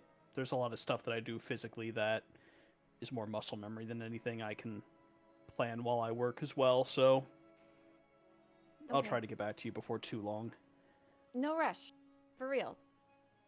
But thanks. Thank you. You're welcome. If at any point you don't like the lessons, you just need to let me know so I can adjust. I'm sure they'll be great. Well, And I've she's never like a taught little anyone. Oh, sorry. No, you're fine. He's just kind of like, well, I've never taught anyone, so I have no idea what I'm doing in this case. We can learn together. But yeah, she's like got the embarrassed, like flush color kind of thing. So she's kind of like frazzled a little. Would you rather keep this between the two of us? Maybe. I mean, I don't think I really like lie about what I do and don't know. Like I never pretend to be smarter than I am, but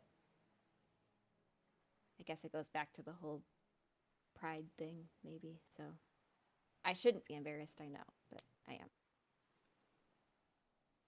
I used to wear a mask to cover my face, so I'm not really going to touch your judgment in this case.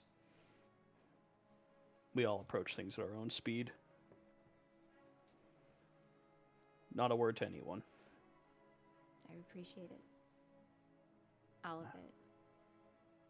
but I won't take up more of your time. I know you're busy. That's okay. I'm just juggling a lot of projects right now, but you know me, I like to stay busy. Well, good luck. And I would say let me know if you need anything, but I would not be any assistance. So let me know if you need anything that doesn't have to do with inventing. Fair enough. Thank you, Enid. And then she'll let Gideon get back to it. I have something. Go ahead. Cool. Can Clara also cast sending, right? If not, Yeah, I she'll. believe so. Okay, because Yursa didn't want to bother Basil after walking in on her and Enid, so she's gonna go ask someone else. I imagine she went in and she's like, "Oh, I was gonna ask a question. Oh, no, not gonna ask a question. Okay." And yeah, she'll just pop down because she's on the beach looking for parts of her gifts.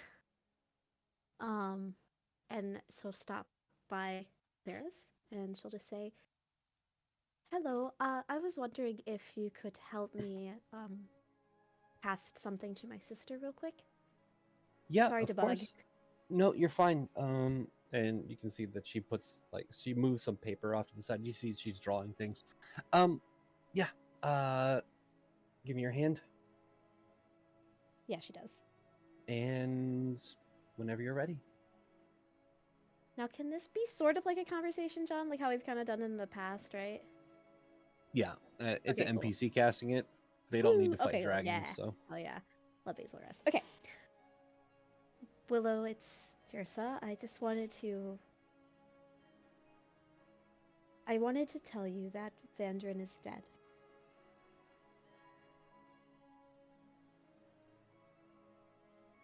Is that the first message? Yeah, it's the first thing Okay. she says.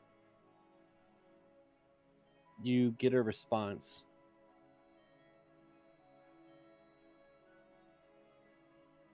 Well, hi. That's great news. How are you feeling? Are you okay?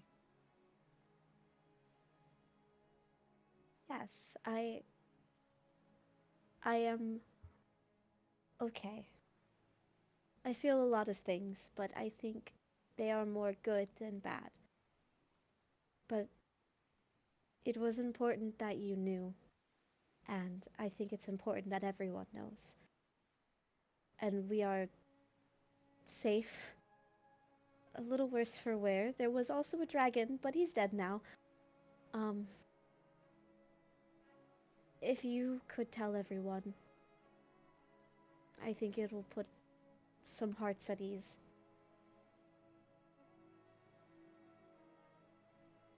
Yeah. Of course. A dragon. That wouldn't happen to be the one from the Shadowfell, would it?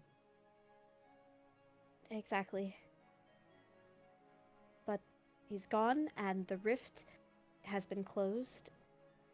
But unfortunately, we also lost Sludge in that as well.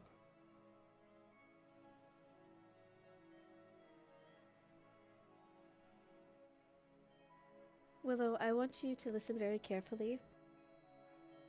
If there is anything that seems out of place, if something comes through that rift that is unlike anything we've ever seen before, you need to let me know immediately. There is no handling it on your own. There is no, "I don't want to bother Yursa, she's doing other things. This is important and I need you to let me know."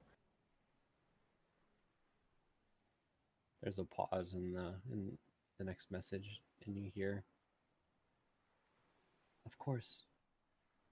Of course I will." I need you to promise. I promise. I promise. And you need to promise me. If you need my help, you let me know. And I I'm not promise. useless. I know. We will talk again soon. I love you very much. I love you too. Last promise. Once a day, focus on that bracelet so I can know you're safe. I promise. I will. And with that, Clara goes, "Oh, okay. I don't have any more. That's okay. Thank you. I'm sorry. It's fine. I don't need it today, anyways. Thank you, Now I'm Clara. tired. It's yeah. I can leave you to rest. No, is there anything else you needed, or? Well, actually, Girsa would just kind of spend some time with Claire 'cause she might be able to help kind of give her some little bits and bobs to help her make her gift idea that Kayla just came up with. Okay. Okay, but yeah, but she'll just talk to Claire for a little bit about that. Okay. That's it. All right. Zirsa is speaking with Clara down at the beach. What is everyone else doing?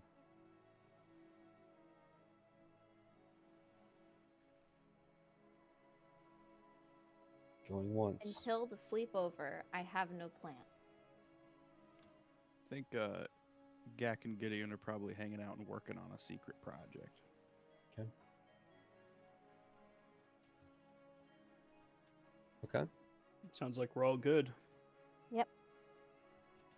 All right. So, the day carries on. The hours continue. And it becomes dark once again, getting late into the evening. Gideon, you do get a message from the Queen. Hello, Gideon. There is no rush, but I plan to address the people tomorrow. I would be honored if all of you could make it.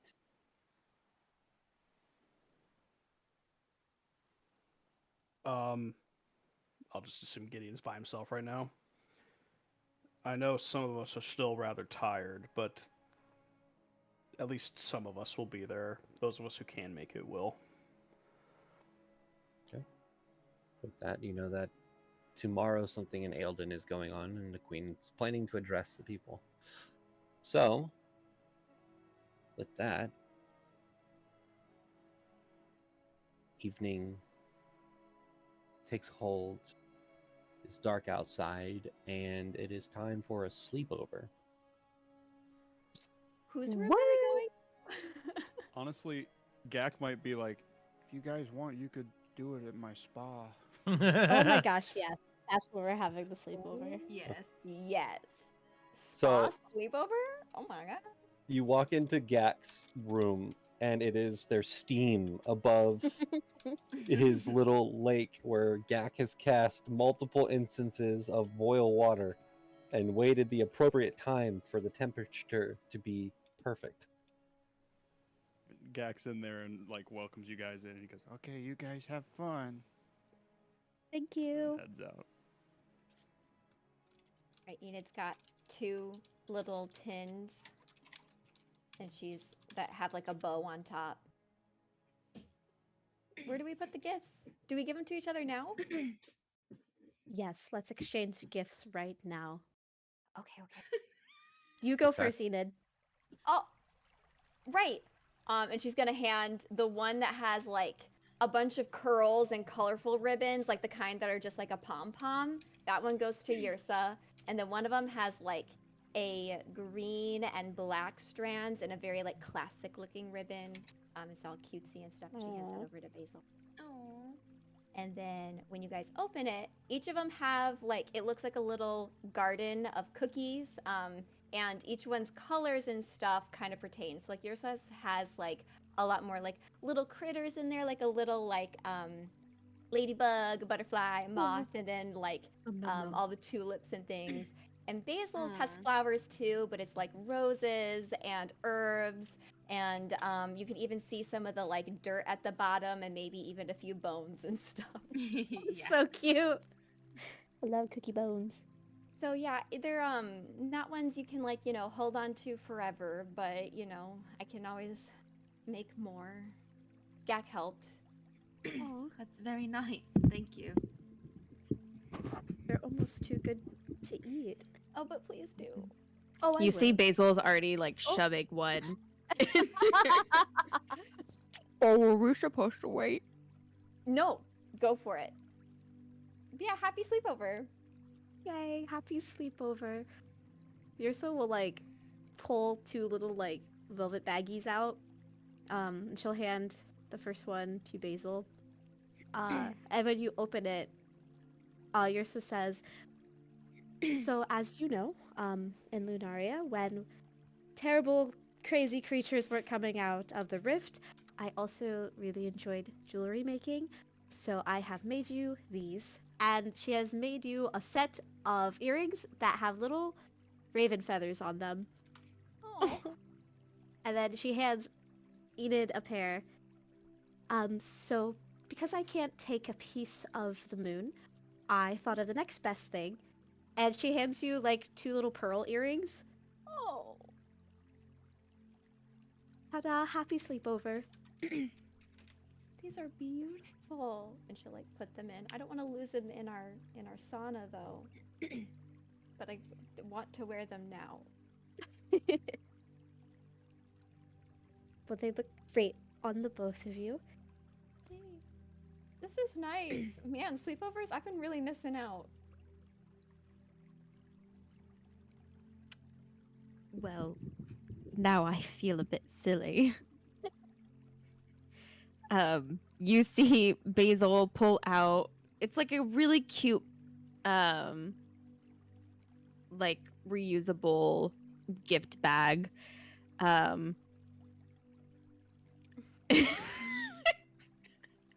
Like a nice one, like you get on Amazon. Like from Target. Is this on Amazon? Like a reusable grocery bag from Aldi. I love it. She pulls out two big bottles of like, I don't know, wine or mead or whatever, and she sets them on the ground, and then she goes back into her bag and she pulls out this box, and so she's holding it in front of you, and she opens it up and you see some nicely rolled up items filled with different I love Basil's interpretation of a sleepover. Yeah, she did. Basil brought the party, is what she She did. did. She brought alcohol and weed. That's great. This is a great sleepover. Oh, I love it. All right, Basil. Well, let's get the party started. Basil would have stopped and talked to Gak first. She'd be like, Gak, is this okay? Yeah, just don't wreck anything. We just I don't think they're fucking sloppy partiers, okay? Yeah. They're I gonna be promise zen. I mean, you guys know, but we spent a lot of time trying to make this room cool, so. Yes, no, thank you so much, Gak. I promise I will make sure everything looks exactly the same and it's clean. I'll clean it all up. Okay, I'll know if you move something. I And Gak don't leaves. doubt that. Amazing. Okay, the Jesus, next I part feel so of the threatened. sleepover is that everyone has to ask each other funny questions. Oh, okay. So, my funny question is, if you could be a flightless bird or a waterless fish, which would you be? Waterless fish? Or a Isn't it flightless funny bird? because those animals don't have those things? It's funny, right? Enid takes a hit. I think it's very funny, but if I have to take it seriously, which I did at first, I clearly need to relax. I feel like flightless bird because a waterless fish, you would just die, right? Mm. Are there You would fish? probably die very tragically and suffocate. You're right. What about you, Basil? Yeah, what's your funny question? Oh wait, no. Which would you rather be? Sorry. I guess the bird, because I don't want to die. And That's a good answer. Would you agree? Are we all in agreement about the bird? Oh, yes. Suffocating is a terrible way to die.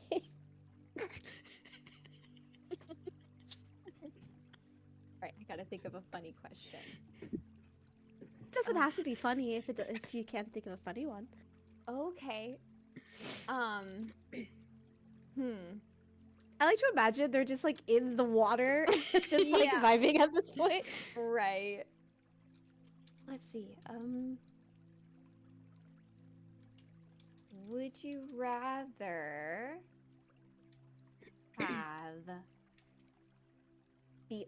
would you rather have super super strong arms and like really weak legs, or really really strong legs and really really weak arms? You know, you're kind of That's a funny question. lopsided looking. Wait, can you repeat that? Yeah. So like really strong, buff, crazy arms with tiny legs. Or really, really buff legs with teeny tiny arms. That one. Big legs, tiny arms. Yes. I think I would like to have really big arms so then I can just drag myself everywhere. That was Because then you wouldn't need legs. And you could climb a lot better too. I think I'd like the strong arms too. Like a gorilla. Yeah. That's the vibe. You both would really prefer that option? Really? That one? What would you do all with the tiny places you arms? can get. I can also still get there with my feet. They're small, but they still work. Oh, my feet actually are big. I can get many places, probably more places than you. Well, what's your silly question, Basil?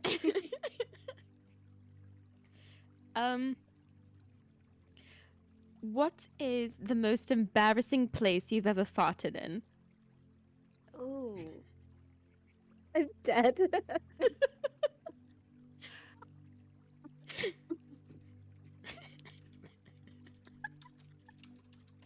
This is where we're at in D&D tonight.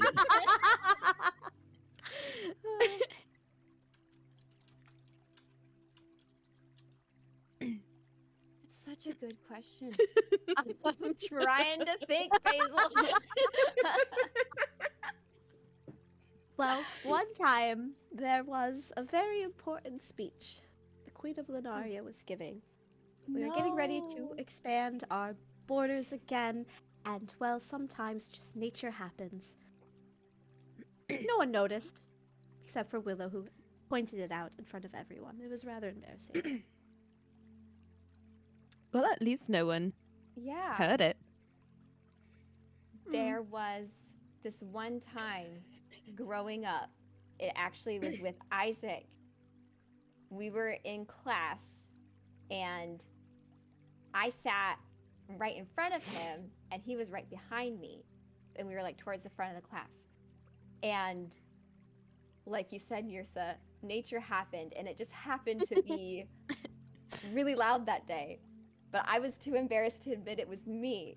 So I turned right around and looked at Isaac and I went, Isaac, are you serious? And so he's like, that wasn't me. And then the whole class thought it was Isaac. That's Sorry, funny. Rianne. Your turn, Basil. So back before I sorry. It must be the Okay. smoke. Yeah.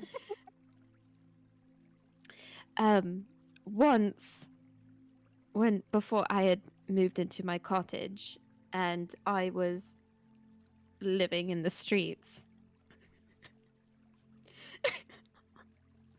my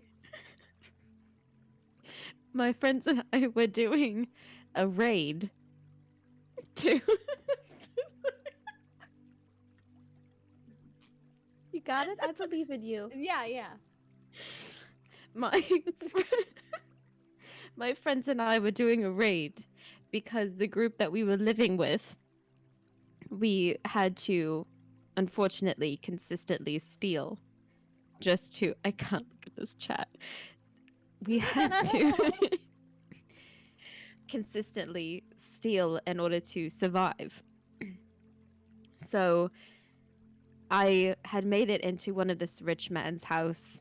I don't know. He was living in the wealthy part of town, and he was in one room, and I was trying to sneak into his office to steal whatever he had in his safe, in his drawers, anything. And as I was sneaking in, guys, stop.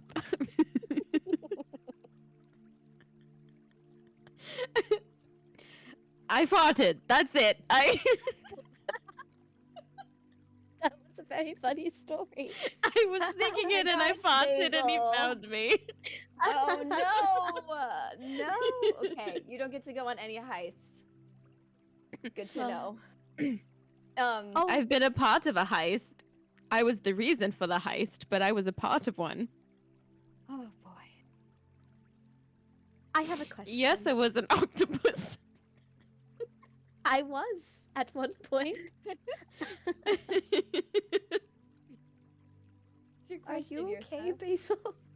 I'm so okay. Okay, here's one that's not so funny. What are you afraid of the most? Basil's not afraid of anything. I think it'd be really, really scary to die without my friends in a very dark place and never see the sun again. And I think that's really sad and scary, and I don't want that to happen. That's what I'm afraid of. What about you, Basil? Tears are coming out of my eyes. Thank you. I'm sobbing. It's I okay, need you you can pass to- the turn to Enid. I need to listen to Yrsa and acknowledge her fears. Oh my god. But you can share your fears. This is a safe space. Oh. What are you afraid of, Enid? Are you good? Are you good, Rachel? Yes. Sorry, you go. I didn't want to move on. If you were... Sorry. No, it's all good. Well, Yrsa, we could, obviously move on, but I mean, that's fair. It's a very scary thing, but is there something particular that made you fear that so much? Well,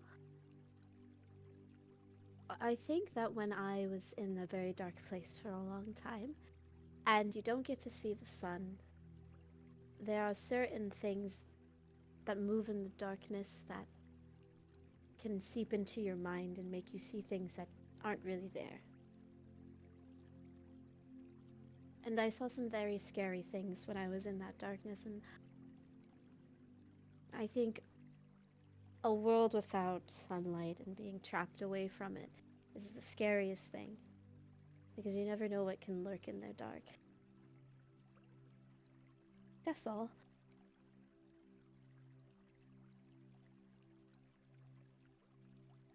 Yeah.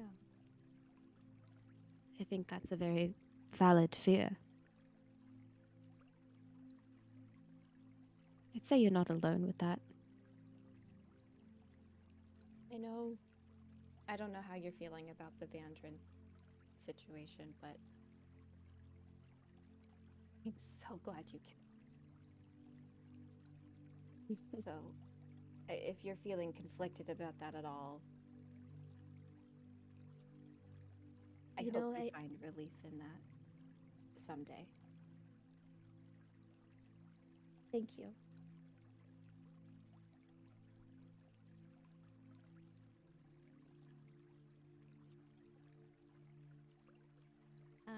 I mean,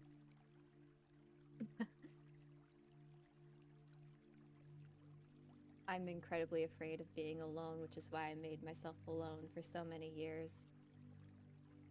Because if you know, you don't have to end up alone again if you never have people. So,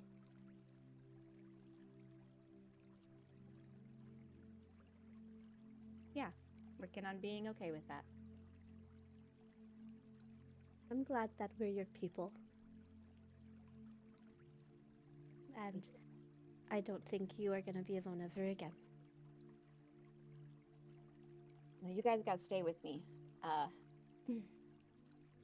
Mm-hmm. Of course. Ursa looks at Basil.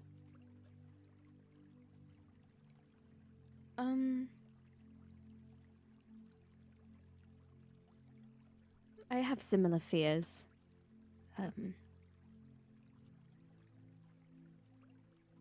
I think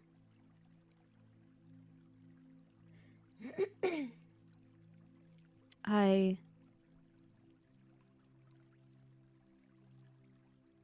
sometimes fear in a weird way how much I don't. As if I probably shouldn't fear things enough.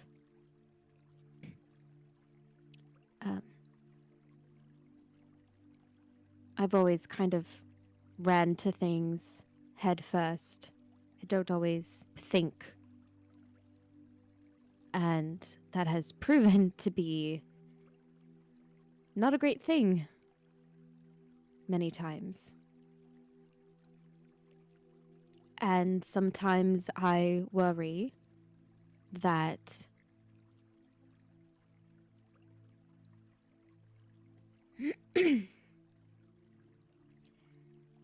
there may be some very bad repercussions. That I will hurt people closest to me. And that I may not be able to come back from it.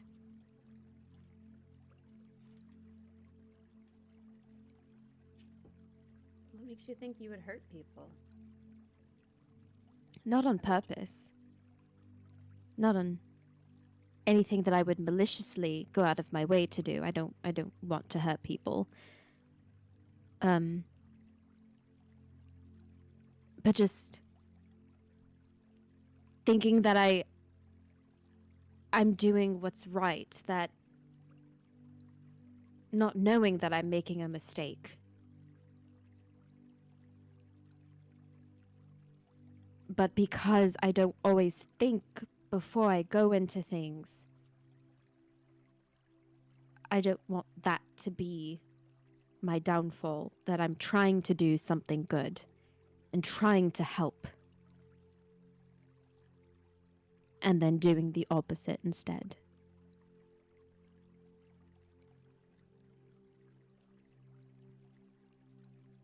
Well, I feel like you've always been so helpful. I mean, I can't think of a moment that you've done anything so outrageous that would harm somebody. But I'm not trying to minimize your fear. I just, Yeah, right. Yeah. you know, I guess I'm just surprised that that's something you'd be afraid of. I just trust you, and the party trusts you a lot because you've proven to be helpful. Thank you. I'm glad you think that way.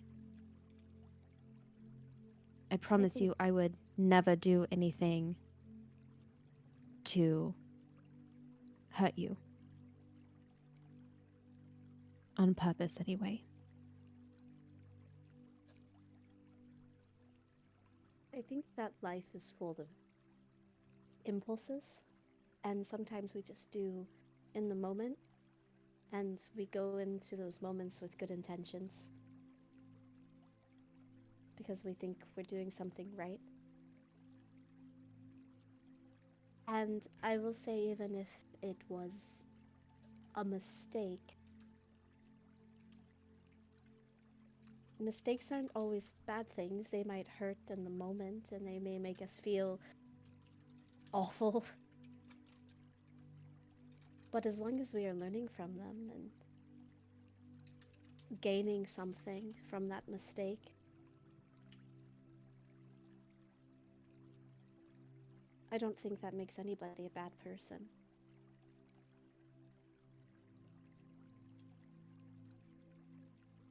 No, thank you. I think you're one of the best people I know. You're definitely one of the best people I know. And I don't even know the number of mistakes I could even try to count. So, I guess that's something I want to work on too, is not acting off of my emotions and taking into consideration the situation and the people around me, and yeah, trying to turn a new leaf and everything, you know, all that crap, probably. Well, I think we can all hold each other accountable to that. And when we stumble and fall and make mistakes, knowing that someone isn't going to berate us for it or make us feel small, but instead lend a helping hand, I think might help ease that fear a little bit.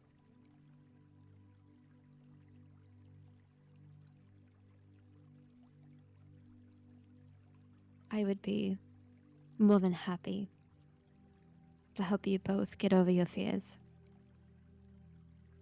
and to try to work on mine.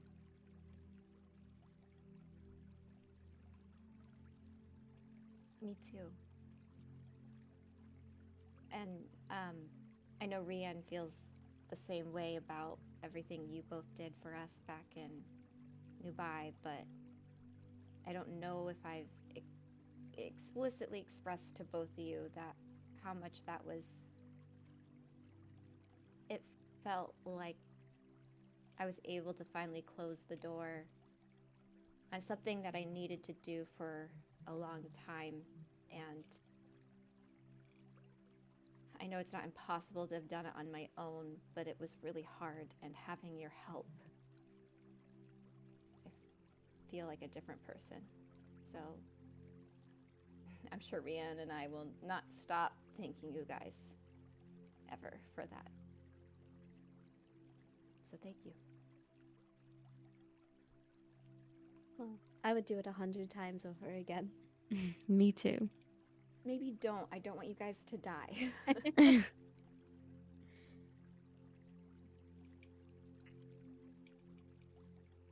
I've never had a sleepover like this one. It's fun. Best sleepover. The best. Ina will like grab their hands, like swimming forward, grab Basil would pull them into a hug, I think. Oh, yes. Girl Good sleepover. Yeah. Pink, pink, Successful pink. sleepover. Girls, girls, girls. All right. So, with the sleepover coming to a close, at just the right moment as the water starts to go back to room temperature, is no longer hot like a spa should be. All of you find sleep and have good dreams, each and every one of you. Or none at all. But You wake up the next morning, rested, and you can hear the birds chirping outside of the windows of the castle.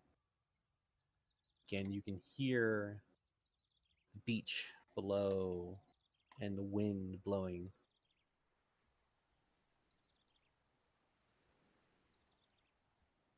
You take another long rest and remove another point of exhaustion. Now Uktar the 14th.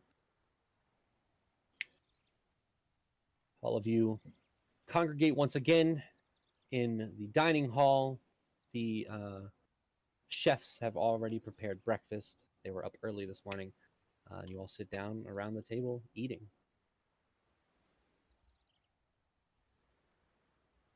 At one point while eating, did Gideon tell everybody about Yes. going? Yeah, so everyone knows we're going to talk to the queen today, or listen to the Speech. announcement speech thingy.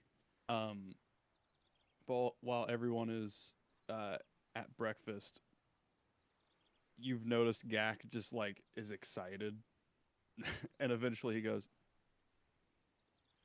Okay. So Gideon and I have been working on something. Do share? Yeah, so we've been working on this for a little bit, but while you guys were having your spa day, we finished up part of it and we want to show it to you. Gideon, do you want to tell him what it is? Oh, sure. And Gideon will open up his bag and he will pull out a small leather-bound book with an imprint of a moth or a butterfly on the front. Hey. And on the front it says, Nick? it says Gak and Gideon's Guide to Adventuring Volume 1. Wait, what? There is a link posted that you all may follow. Oh, it's so cute! And I'm posting it in the Twitch chat as well. So, Oh. Gideon and I are writing a book. Oh my god, the drawings. We are. Hey, don't go too far ahead. Okay, sorry. Okay, Sorry. I can't help it. It's so fucking cute. Stop. You guys know that I had rules that Dio taught me, and Gideon was also writing down rules on how to be an adventurer, and we noticed that. So I talked to him, and we decided we were going to write a book about to teach people how to be adventurers. Yes. So if y'all would like, I could just read out a little snippet of it rather than just passing it around. Absolutely. All right. There's a bit of an editor's note. We can just skip that. Don't worry. You guys can read that later. Yeah, you can read that later. I don't know what it says, but Gideon says real good. It could use some work, but anyways. So chapter 1, we just opened up with some helpful tips. So for those that are looking at it, Gideon's are in red, Gak's are in blue, and then the red parentheses are where Gideon made corrections to what Gak said. Oh my god. The drawings. All right. Chapter 1, before you start, you should know anything worth doing comes with inherent risk. If someone tries to kill you, kill them first. There's more nuance to that, but it's a good rule of thumb. If you are squeamish at the sight of blood and gore, consider an alternative career, especially your own. If you consider yourself physically or emotionally fragile, consider an alternative career. People can change. That doesn't mean that they will, and even if they do, it might not be the way you think. Sometimes a caterpillar turns into a butterfly, and sometimes it turns into a moth. And Gak was kind enough to provide some drawings for the book. Thank you, Gak. Yeah, of course. Let's see. Oh yeah. Never underestimate the smallest of enemies and creatures. Goblins might be small, but nature has given them the ability to be relentless in their tactics. Network. Learn who your local blacksmiths and craftsmen are. Their work might end up saving your life. A shoddy breastplate could be more dangerous for you than a dull blade. And then right there is a drawing of a guy in a breastplate. Yeah, see how poorly it fits him? It's hard to walk in that. He's far too skinny for that breastplate. I know, he can barely walk. Yeah, it's silly. It's more harm than good. Oh my gosh, someone's got to teach him something, you know? Yeah. Good thing Yeah. he's reading this book. It's a good thing. He's probably not going to get his money back, but at least he knows. Sometimes your fellow adventurers will turn into an angry and scary version of themselves because someone messed with them. Bad guys are going to mess with you. Just be there for your friends, and they will come out on the other side better. Oh, I love that one. There are no such things as purple healing potions. If someone is selling you one, report them to the nearest guard. Kinda accidentally glances at Basil for a second before continuing to read. If your friend throws a knife at your other friend, they might be a devil in disguise and not actually your friend. Disguise. And never travel alone. You never know which of your comrades might be responsible for saving your life. And then we have the, that's all of us. Yeah, I drew all of us down there, including Chip and Hikari. Amazing. Hikari's so cute. Thank I love you. that she's part duck. That's what Gag Gag thinks. signature Gag is- assumes that Hikari's part duck. Yeah. She's a duck horse. Mm. There's more, but I think that's enough to get the point started. Yeah, we're still working on the other stuff.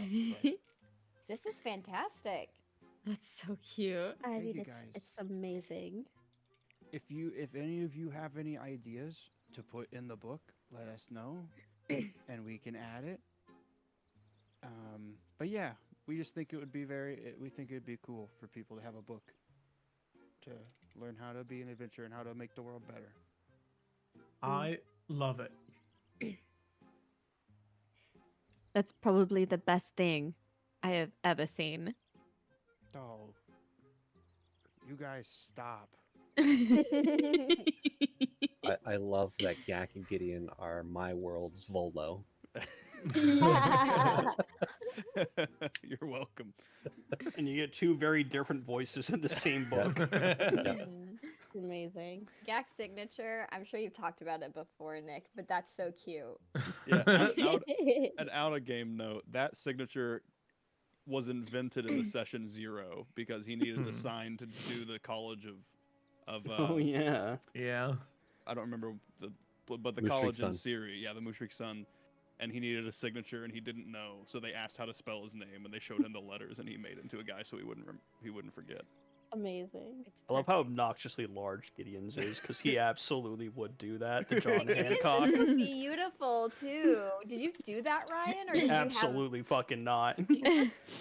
My handwriting is atrocious. I can barely read it most times. I photoshopped everything and I found a really cool font for getting the signature. I love it.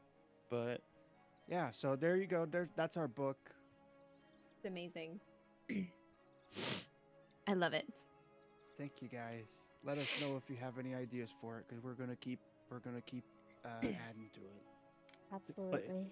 Claim your color early of ink. Right? That's so funny. I love it. I love it. So, thank you guys. I was excited. I wanted to show you. Thanks for sharing. And yeah, if I think of anything, I'll let you guys know. Cool. Okay. Gak will sit down and just start eating again. Gideon just gives a small thumbs up as he sits down to Gak. I like to imagine they were sitting across from each other. Yeah, they were prepared. Oh yeah. They practiced the night before. They had a little pitch meeting. So I'm gonna come in here. Then I'm gonna pass it back to you, and this is when you say it. I like it. And then Mark Cuban will offer us $1 million for the whole company, but we have to say yes right then and there. Okay, sharks. What we have is a guide to adventuring. And since we're all here this morning, I guess Enid would ask, okay, so I'm still down to keep relaxing for like the rest of the week, obviously, but where are we going next? Or what are we doing next? We're going to Eldon today. Right. And then after that, I guess I meant like, Oh. what rift? Because that's the plan, right? We're just gonna go pop some rifts. Yes, that was my understanding at least. I know that we had talked about the tornado thing in the Sea of Sand in Siri.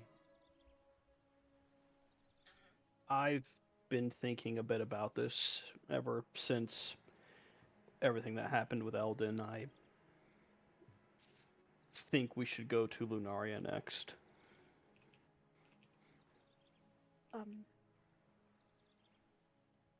Well, yes. Okay. We can do that. Yes. Well, let's talk about that.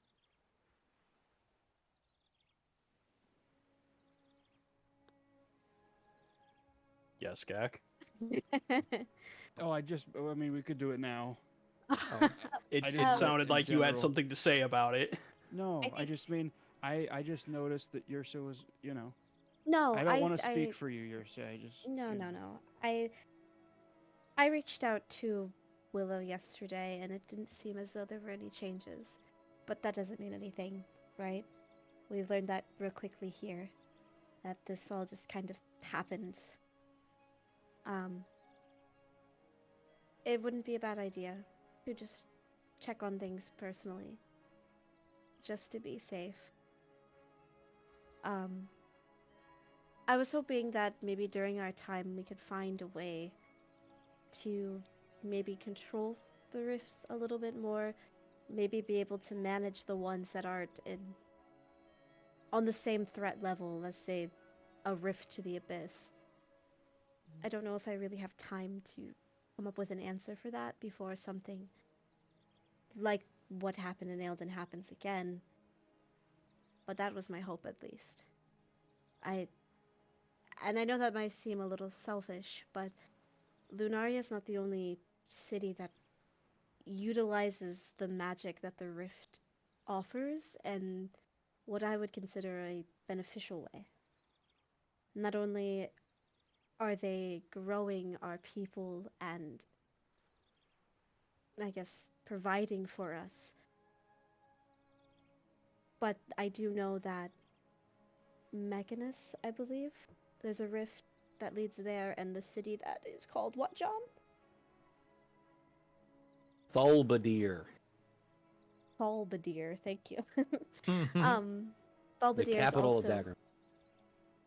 a city that utilizes its magic in a way that is, well, I mean, that is one of the most technologically advanced cities. And as far as I know, they have managed to keep that rift under control. Now, Well- again, I know there's no perfect answer to this, but this is just me thinking out loud. Well, there's rifts that have been around for a long time, like Lunaria, and then there's rifts that have been like appearing, right? Correct. So it seems like the ones appearing are the ones we should try to focus on closing, maybe, because they're the ones that aren't like the rift. There's no rift wardens. There's just people there that are accidentally tied to it or on purpose. And then maybe, I don't know, maybe once we get those, then the ones that were open on purpose and for good reasons, we can figure out, like you were saying, like a better way to keep hold of it. Right. But I also, again, this might be selfish of me, to Gideon's point, I don't want what happened to you to happen to Lunaria, and if the Demogorgon is, they're very much aware of us and who we are, and clearly with Basil's connection to Aelden, it wouldn't be beyond belief and to any stretch of the imagination that Lunaria may be targeted next because of that. I think it's possible. But I also think that I don't think if Lunaria is targeted, I don't think the rift being there will matter. I don't know. I'm trying to explain what I mean, but like Aelden was attacked by something that came out of a different rift, right? Mm. So even if we close the rift to the Feywild and Lunaria, what's stopping something to come out of a different rift and then go to Lunaria? We know the Feywild is good for the most part, and I feel like Demogorgon corrupting something there would be hard because the Demogorgon's in the abyss, which is why it was able to get the dragon, right? Well, Braxicor was from the Shadowfell.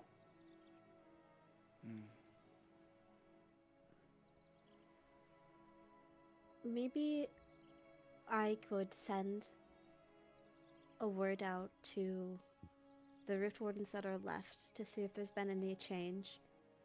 We can re-end some of your contacts that you may have with your order. Maybe they've heard something, and we can see if there's been movement in any of the rifts that we know of. Maybe we send out word, go back to Ilden, see what the Queen says, and perhaps by the time we finish our business there, we'll have word back. That might give us a better idea of what we should prioritize. Mm-hmm.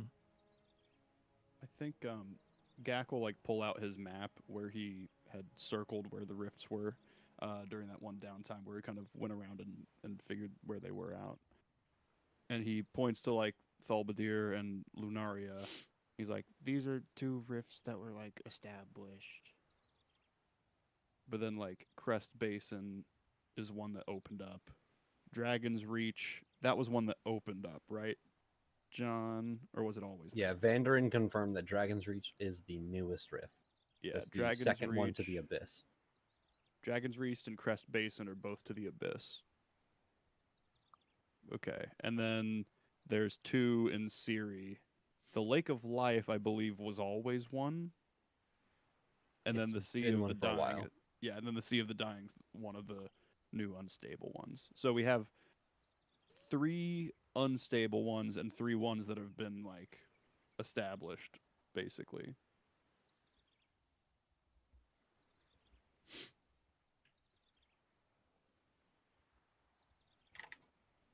Did we? Sorry, go ahead. Oh, sorry. I was gonna say, did we find out which plane the tornado one was? You have not. Okay. Oh wait, I think we might have. I think Sludge or somebody told us, but I don't remember was what. it Vandarin? Did Vandarin tell you? Oh yeah, because we love potioned him. Yes, I want to say. Oh wait, question mark? Crest Basin, Dragon's have it written Reach, down somewhere. Demogorgon. Not sure who's connected. Sunless Marsh. Yeah, we did that. Thalbadir. Lake of Life. There's a Rift Orange. Sea of Dying. No idea who's connected. There's an unknown one that's to the plane of ice that's possibly in the White Crest Mountains. Which you guys do know about We that know one. that.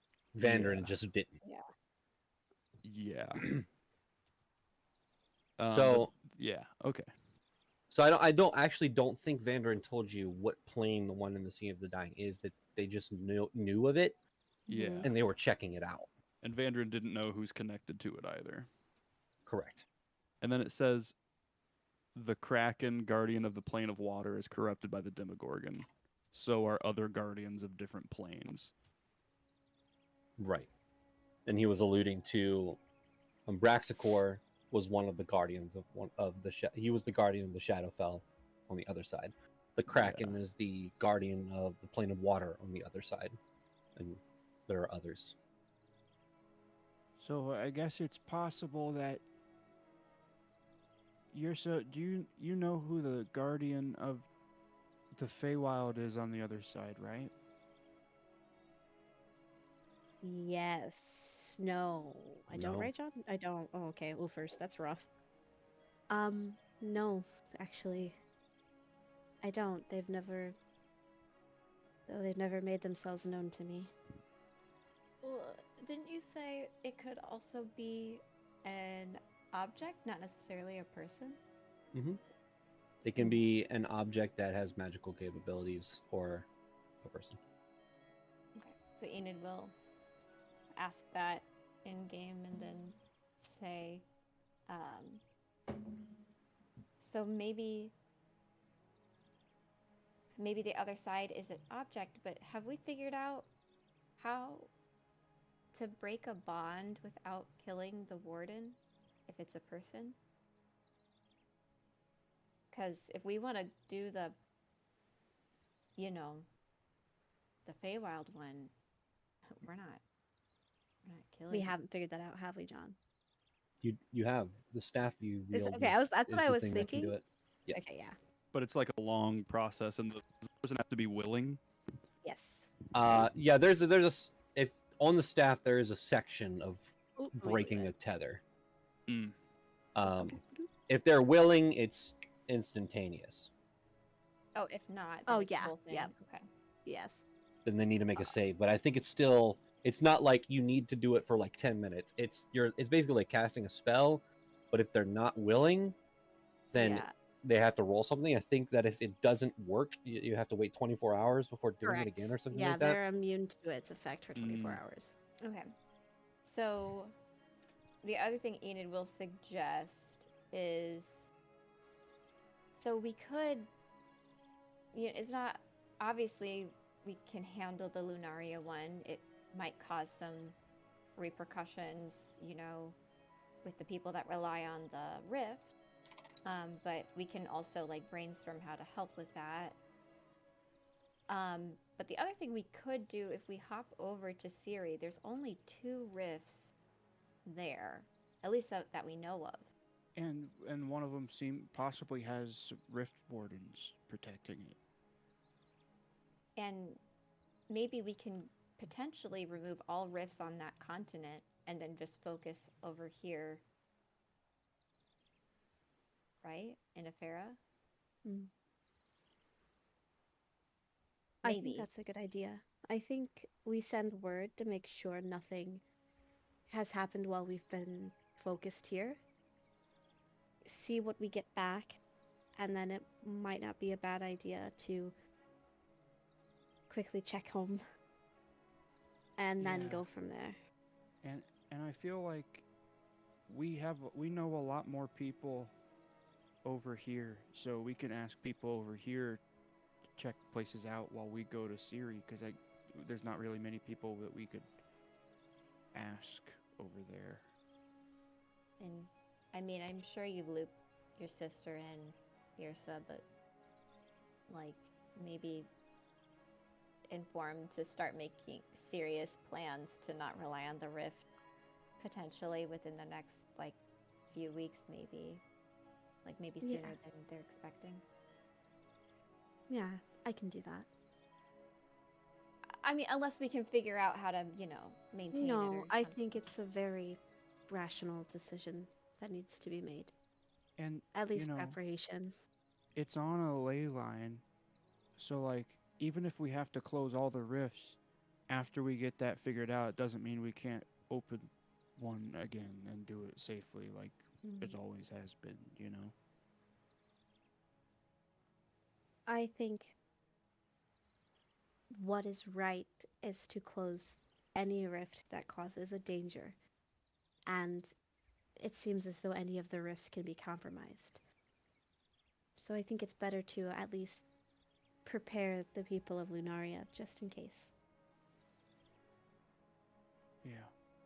And maybe if we get a chance to talk with the Queen today, we can have her reach out to the people in Thalbadir and let them know of what might have to happen to their rift. That's a good idea. Also, do we know if the guardian of a plane has to be the person connected to the rift? I don't know if it needs to be. John said it didn't need to be. No, the way it works is a majority of the people who get tied to a rift become rift wardens, as the other rift wardens around the world like kind of indoctrinate them of like, hey, this is it. But if someone chooses not to be a rift warden, that person is just basically followed for the rest of their life, and they assign a rift warden to the rift to guard it. Gotcha. So, I guess Gak will say like, So on the other side of the Feywild, the thing connected to the rift could be an object, but that doesn't mean there isn't a guardian of the Feywild that could still potentially get corrupted, even if it's not connected to the rift. And so you would know this just from knowledge. It's a custom, really, just in the prime material for rift wardens. It's not every single rift has a counterpart on the other side. Like a lot of the planes don't have one, and if they're the person tied to the rift, they kind of just go do their own thing and like don't care about it. So there's not normally another person on the other side who's standing there all the time guarding the rift. Gotcha. She would share that with everyone just so they all know. I think the best that we can do now is see what the Queen has to say. While we're gone, send out word to everyone we know just to do a check-in. When we're finished here, I don't think it's a bad idea to stop by Lunaria just to make any preparations and to check on things, and then maybe like Enid said, we start in Ciri and one continent free of these rifts and go from there.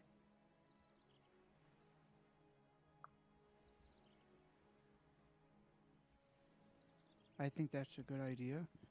I also, and this is a question for maybe Yursa and Gideon to think about. I mean, I'll think about it too. We can all think about it, but maybe we can come up with something that can allow us to like detect a rift or something. Well, there's a staff can do tuning fork things. Hold on. You have I think you have an item called, it's the Rift Stone. Yeah.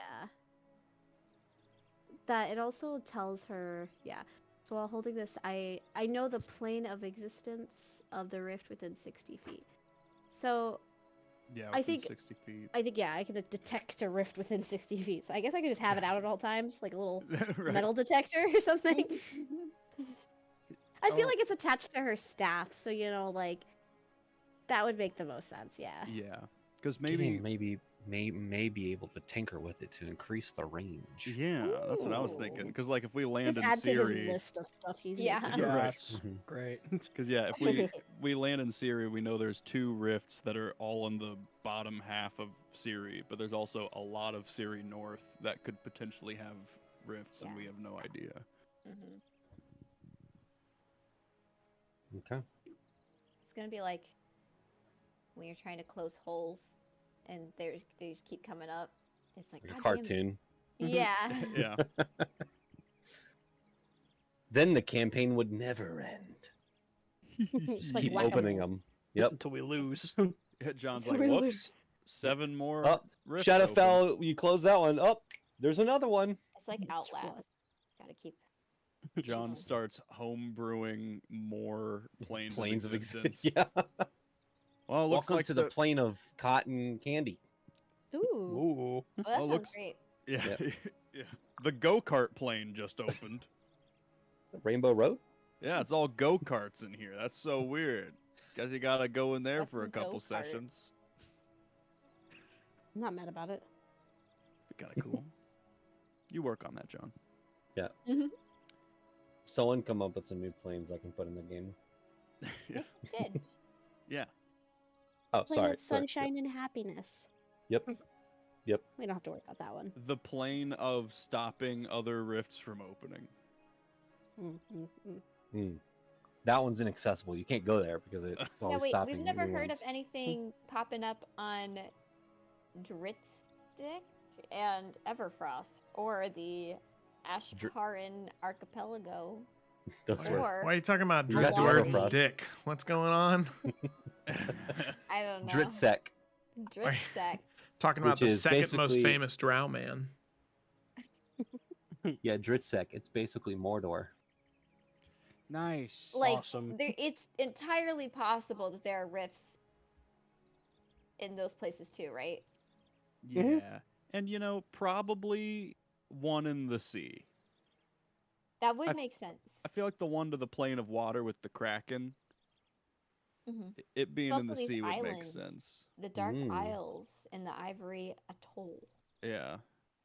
Hmm. I mean, it'd be funny if the one that's the tornado is the plane of sea and the Kraken just comes out and then just like flops around in the desert. Ah, help me! Yeah, help me. Help. I take it back. Or worse, it starts swimming through the sand. Oh. That would be awful. Like a Mm. Arrakis, dude. Thanks for the idea, Ryan. You're welcome. Wow. Yep. Always up for a Dune reference. Sandworm. So we want to go to those two next to each other in Siri, handle those, and then come back to Lunaria. Is that our plan?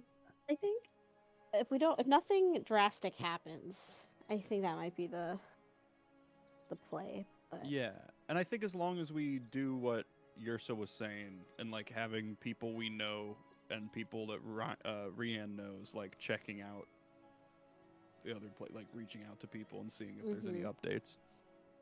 I mean, we can reach out to Ada about the place in the White Crest Mountains, because we never saw where that was. We just knew it was around, right? Correct. The one that's the plane of ice, yeah. Yeah, and you know that Shen was the Rift Warden there. Yeah. And he could probably lead us there, at least. Yeah. Yeah, Ada and Vey went off into the Everfrost to find the artifact that was missing that was connected to the rift. Ooh, that's far away. And you haven't heard from him. Yeah. Well, we can do sending to Ada and see what happens. Yeah. Okay. So, with that, you finish up your breakfast, your conversation. It's about 11 o'clock in the morning. Are all of you heading to Aelden? Time. You never go. Okay. Yeah. Qatar the 15th. So, all of you using the port glass, I assume. Okay. yes.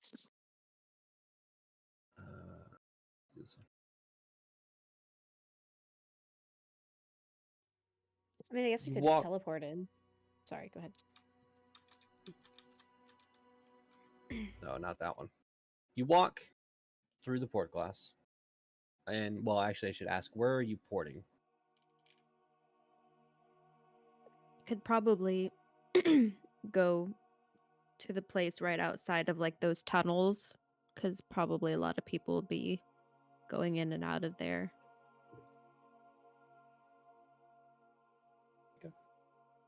So right Unless at the bottom of the anybody else pathway to- has, yeah. I think it's a great idea.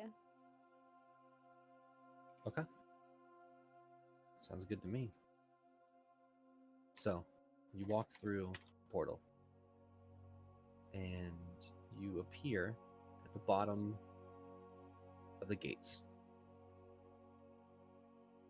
It is early morning. You can start to hear the birds and wildlife return. You don't hear the screams of people. You don't hear the falling of rubble. You don't even hear the fire anymore. It is calm in this moment from the terror and chaos that was the day before.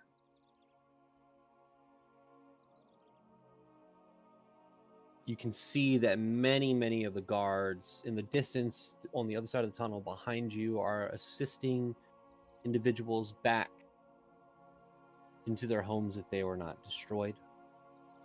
Those that are destroyed, you can see that the guards are helping individuals, civilians, pick up their things, start to rebuild. All of you can also hear the echoes of spells being cast in the distance from various areas in the city as the wizards and anybody who can cast a spell has started to help levitate, rebuild, use their abilities to put out fires. It's become a collective, a unity of people trying to clean up, make things better. As you get to the archways, you can see the Golden Company stand there, and they immediately recognize who you are. They move and let you pass. As before, you needed a permit. You needed some semblance of identity.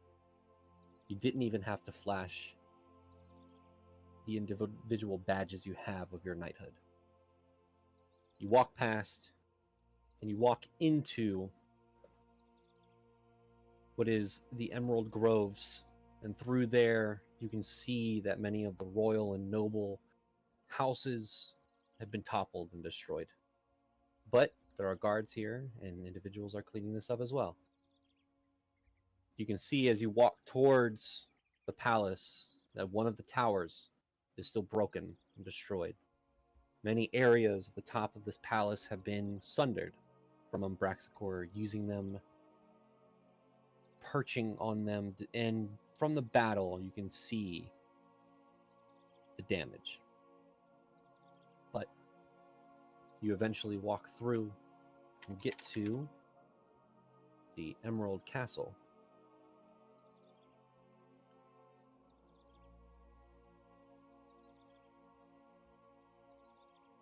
The garden is not as beautiful as it once was, as it does show the battle damage that happened, but it still stands. Eildon still stands. You walk through the front doors, through the halls, and are escorted by guards that bring you to the council chambers.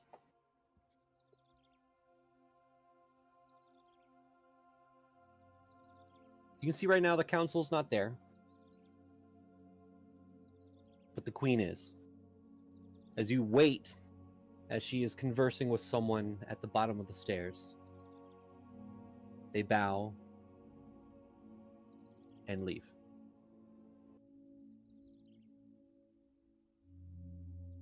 You hear, "Please, join me." All of you step forward. Give your normal, customary bow to the queen as she puts her hand on and says, "There is no need for that."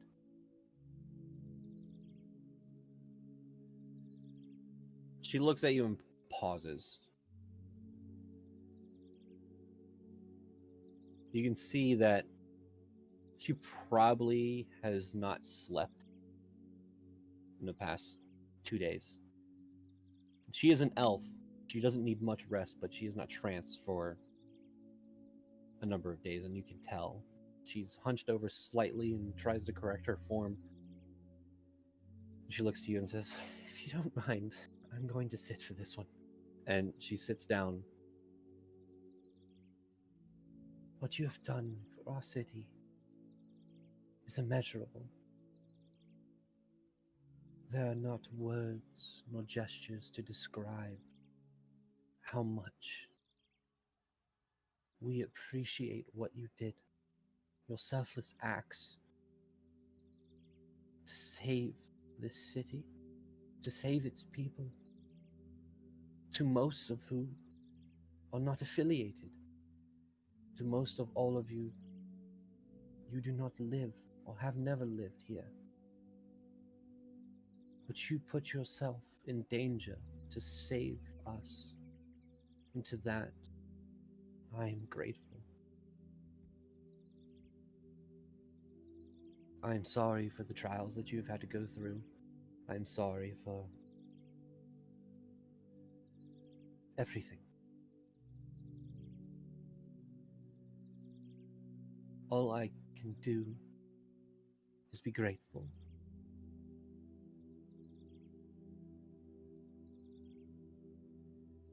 I will be giving a speech today.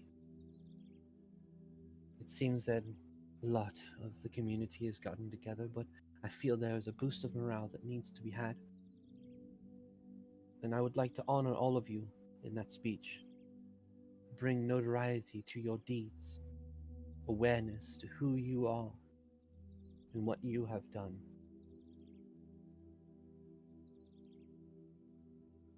I would also like to reward you for your troubles and for what you've done for us. But I have rewarded you in the past with gold, with a keep. So I ask you, and she kind of sits back, what would you like?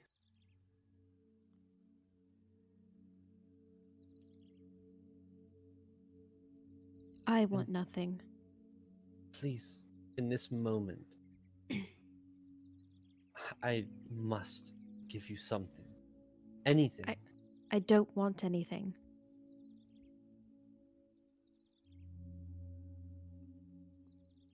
I'm sorry. It's very kind of you. It's fine. This was my home, and I would do it without anything again.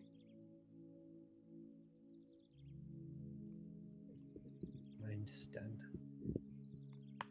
To the rest of you, I'm truthful when I mean anything.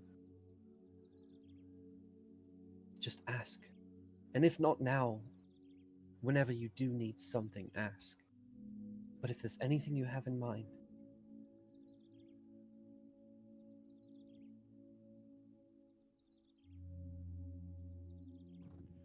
Honestly,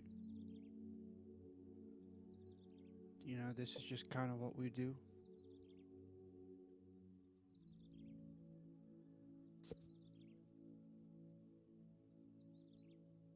And we're gonna keep doing it whenever places need it.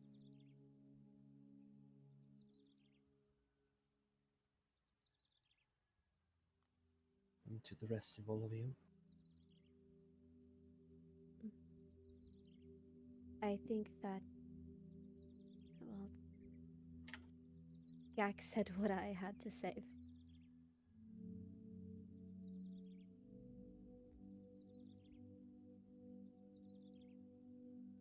Agreed. Just keep taking care of your people. They need you and whatever resources that you would offer to us.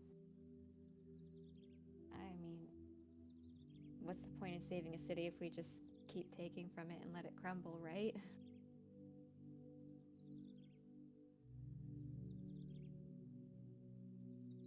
As much as I would like to be as charitable as the rest of my companions, I feel as though there is a necessary step that I need to take for the safety of the future of this plane of existence as we know it. I do believe that I am entrusted counsel here, so I'm going to be honest. And he'll explain the whole concept behind the Eastern Winds Trading Company and the Order of the Lotus. Just kind of, we all know what that is, so blah, blah, blah, blah, blah. He explains it. Prioritize your city first, please. Get the people their homes, make sure they're fed, make sure they have somewhere to sleep at night. But when the damages are repaired, anything you can contribute comfortably to aid the Order of the Lotus would be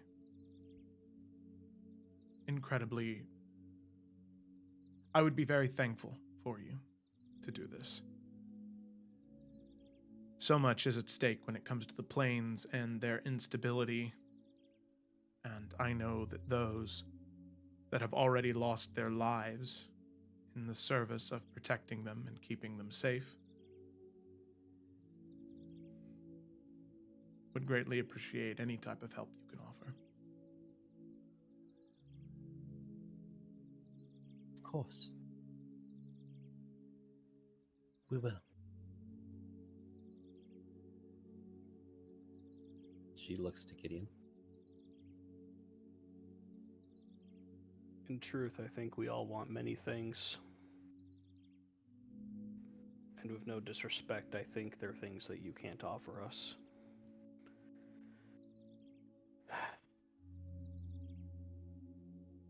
Take care of your city. Should there be anything I think of, I will let you know. But for today, after you're addressing the people, I would like 10 minutes of your time. Of course. Would you like to now? Later. Very well. If it's not, I'd hate to ask more of you. My speech will be in a couple of hours. You do not need to be here, as everyone will be able to hear it. If it's possible, we could use some help in the city, cleaning up some of the rubble.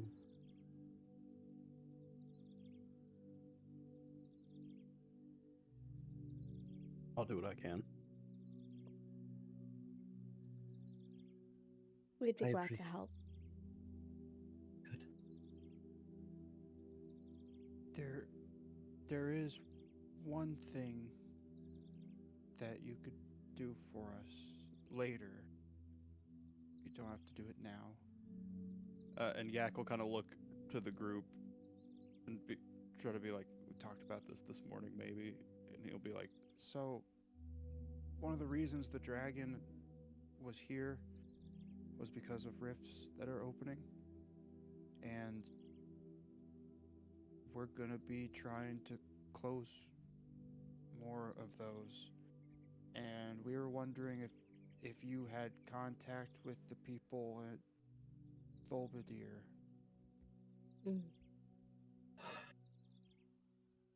I can see what I do. I am very aware of the rifts, as I know of Dagram's Rift Warden. I've also been informed by Orion the events of Umbraxico, where he comes from, in the dire situation of everything. I will do what I can with the power that I have to get in contact with the Rift Warden in Thulbadir. Thank you, because we think we might have to close that rift in order to make everything safe, and we know that they rely on it. Well, if that is the case, I will give you his response when I ask him such a question. And we can go there and talk to them, but we wanted to let them know in advance that that's a discussion. Very well. If there is nothing else, I have much to attend to. I'm sorry to cut our conversation short. We understand. Thank you. And with that, she stands up and bows, as all of you bow in return, and are escorted out. You go back into the city of Aeldon. As I try to find music.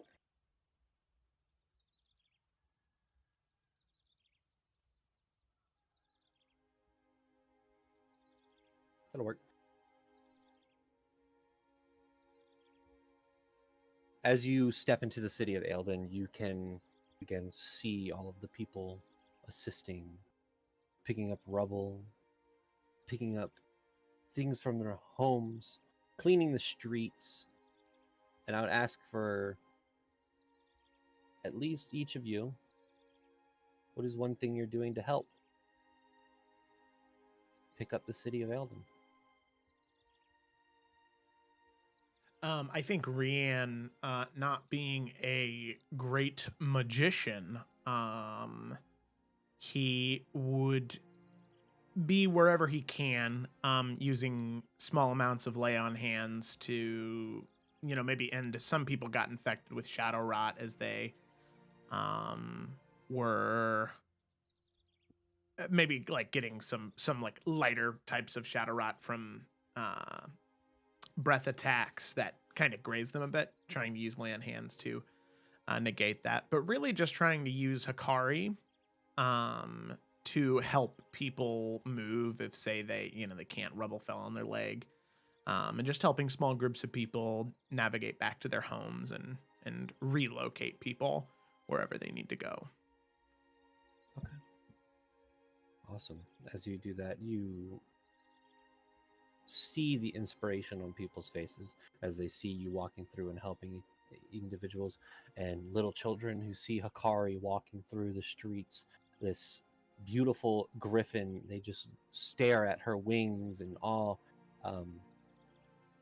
You can see the mood and where you were walking, Rian, change. Oh, Enid. I got one. Enid, I think, would be helping Rian as well with Hikari and like relocating people, but I think her main focus when relocating and like helping connect families again are gonna be the kids that can't find their parents or maybe will never find their parents, and she will like help them get connected with like a home for them to stay in, and like I think even like I think her process is much slower, like with each kid, like if they are having trouble like grasping the concept that their family and home is gone, she would like sit there and be with them. So like it's not a speedy thing that she's doing. She wants to be definitely making those, she wants to be there for those people because so Okay. that's her main focus. Yeah. Enid, again, morale in the city where you are walking through and helping is boosted. You can see the smiles on the children's faces. Enid, you get this sense of hope as you walk through. You were in a spot where you didn't have anybody to get you through this time, to walk you through, and you get to be that person for these people.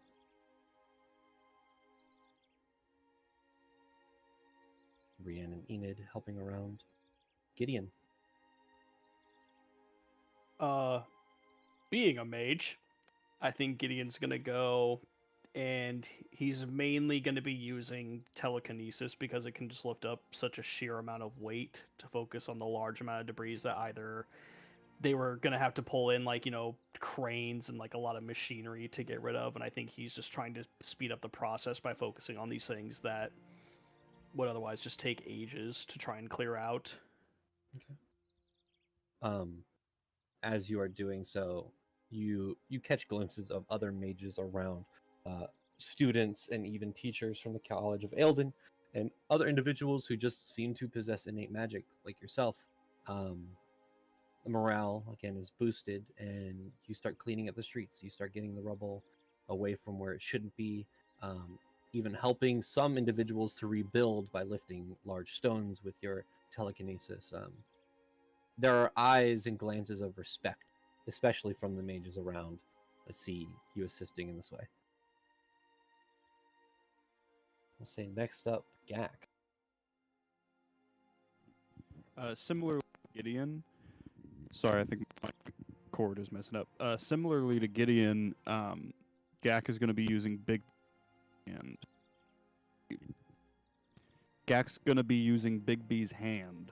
Okay. And lifting up Rubble and moving things wherever people need them. Okay. Yeah. And I'll say that you also, in some instances, work in tandem with Gideon to start lifting up Rubble and everything like that. People are noticing the axe, the camaraderie. They're also noticing you, Gak. For the first time in a long time, you see eyes on you in a way that is respectful and hopeful. Seeing your jolly disposition as you cast this spell and have your hand just start lifting things and placing things. It's inspiring to a lot of people around. Basil.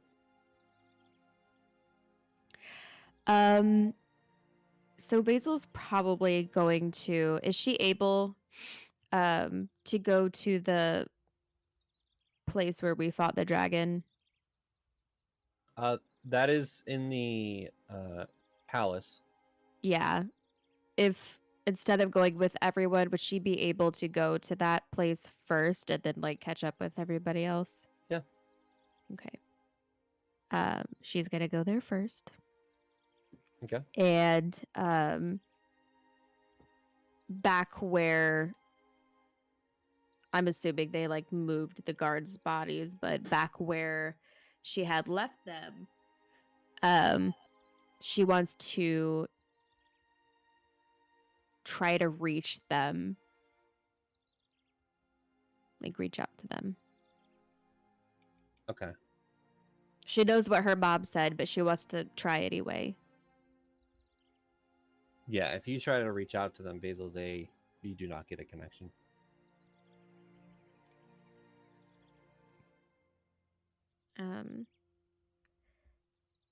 Even though she knows she needs to go help people,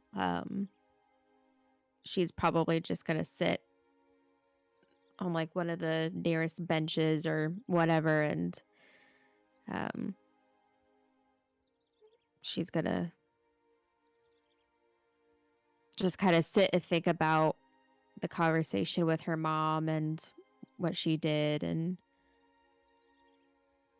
knowing she couldn't directly talk to them, she's not super sure how it works, but she's just gonna say, I'm sorry. She'll eventually go to help everybody else, but yeah. Okay. And as you do get to the city section, what is Basil doing to help the citizens?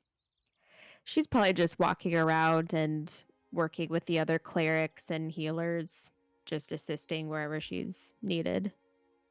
Okay.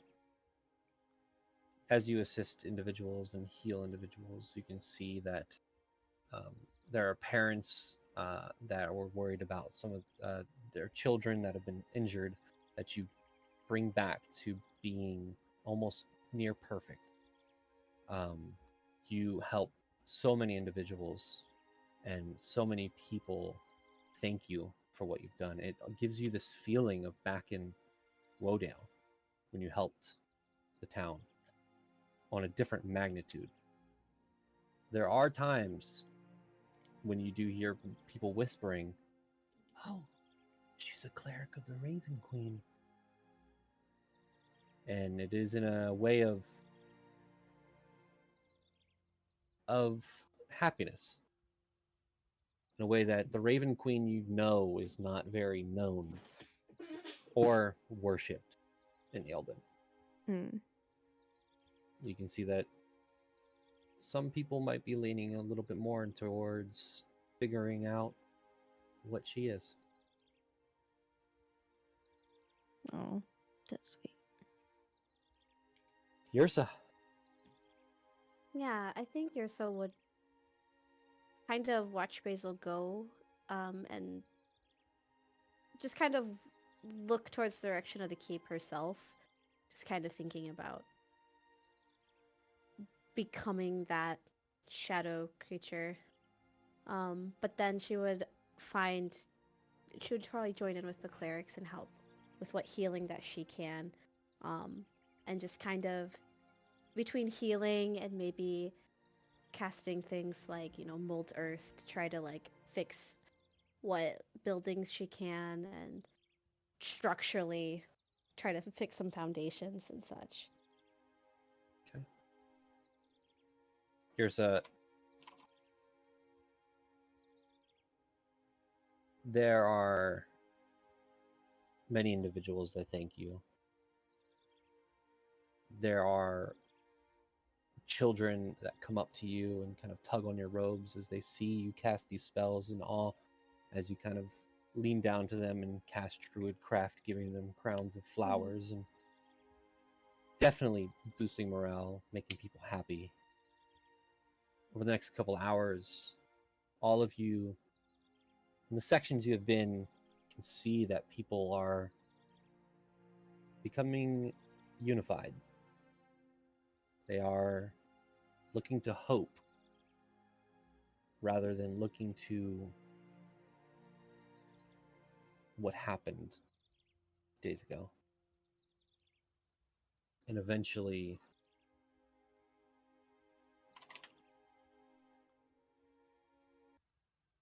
there is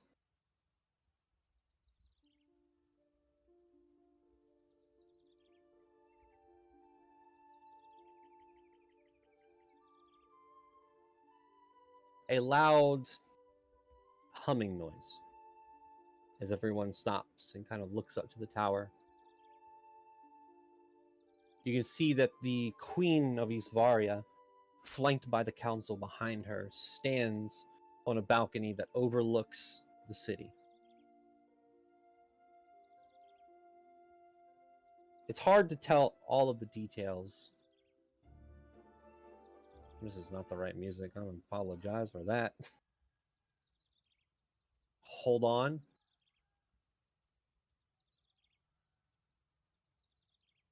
Let's do this one.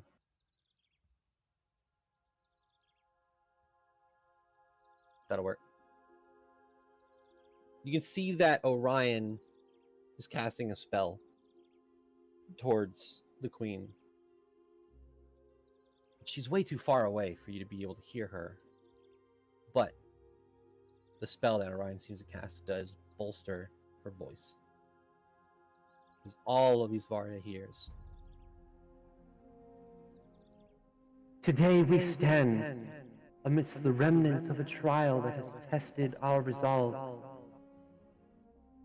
our courage, and our unity. The shadow cast by the dragon on Braxical sought to engulf our lands in fear and despair. Our city has borne the brunt of this terror, our homes scarred, our streets shadowed in sorrow. I stand before you not as your queen, but as a fellow citizen who shares in your grief for the lives we have lost, for every dream that was dimmed in this calamity. In these trying times, extraordinary individuals rose from among us and from lands afar. They stood as beacons of hope, battling the darkness that threatened to consume us. These valiant souls, the seekers of insomnia, fought not just as warriors, but as protectors of our people, our values, and our way of life. Their bravery turned the tide, and through their actions, Isvaria stands free once more. To our heroes, we owe you an immeasurable debt of gratitude. Your courage has saved countless lives and preserved the heart of the city. You have shown us that even in the midst of dire times, courage and hope can flourish. As we gather here, let us remember that we have lost. Let us hold them in our hearts. They too are heroes of Isvaria. Their memories will be honored in the legacy we build from this day forward. And to each of you, my dear citizens, your resilience in the face of adversity is the true strength of Isvaria. It is the unyielding spirit that will guide us as we rebuild not just our city, but our lives. Together we shall rise from the ashes stronger, more united, and more determined to cherish the peace and prosperity that we have fought so hard to protect. So let us look with hope not backwards with regret. Let us rebuild, not just in stone and wood, but in spirit and community. For Eastvaria is not just a place, but a people, unbroken, undiminished, and forever enduring. Long live Eastvaria, and long live our great kingdom. And with that, there are cheers that slowly start to swell in the city. Voices uproared.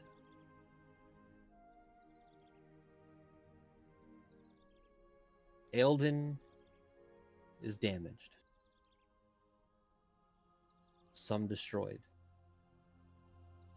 But because of the Seekers of Insomnia, it lives another day. It lives to tell the tale of Umbraxicor. Lives to tell the tale of the Seekers, who fought the dragon and saved everyone. As all of you continue your efforts in the city, continue to rebuild, there's a sense of hope in the air. Yes, you have many places to go and many rifts to close, but you have closed one. And in doing so, are even closer to closing the last one and defeating Demogorgon. And with that, that is where we're going to end tonight's session. Woo! We did Woo! Thank you for joining us for the Tales of Evrand. Joe, take us out. Yeah, sure. Be sure to tune in on Saturday for the Isles of Avarion, on Tuesday for the Salamander Coast, or next Wednesday for the Tales of Evrand. Thanks for watching, and we'll see you next time.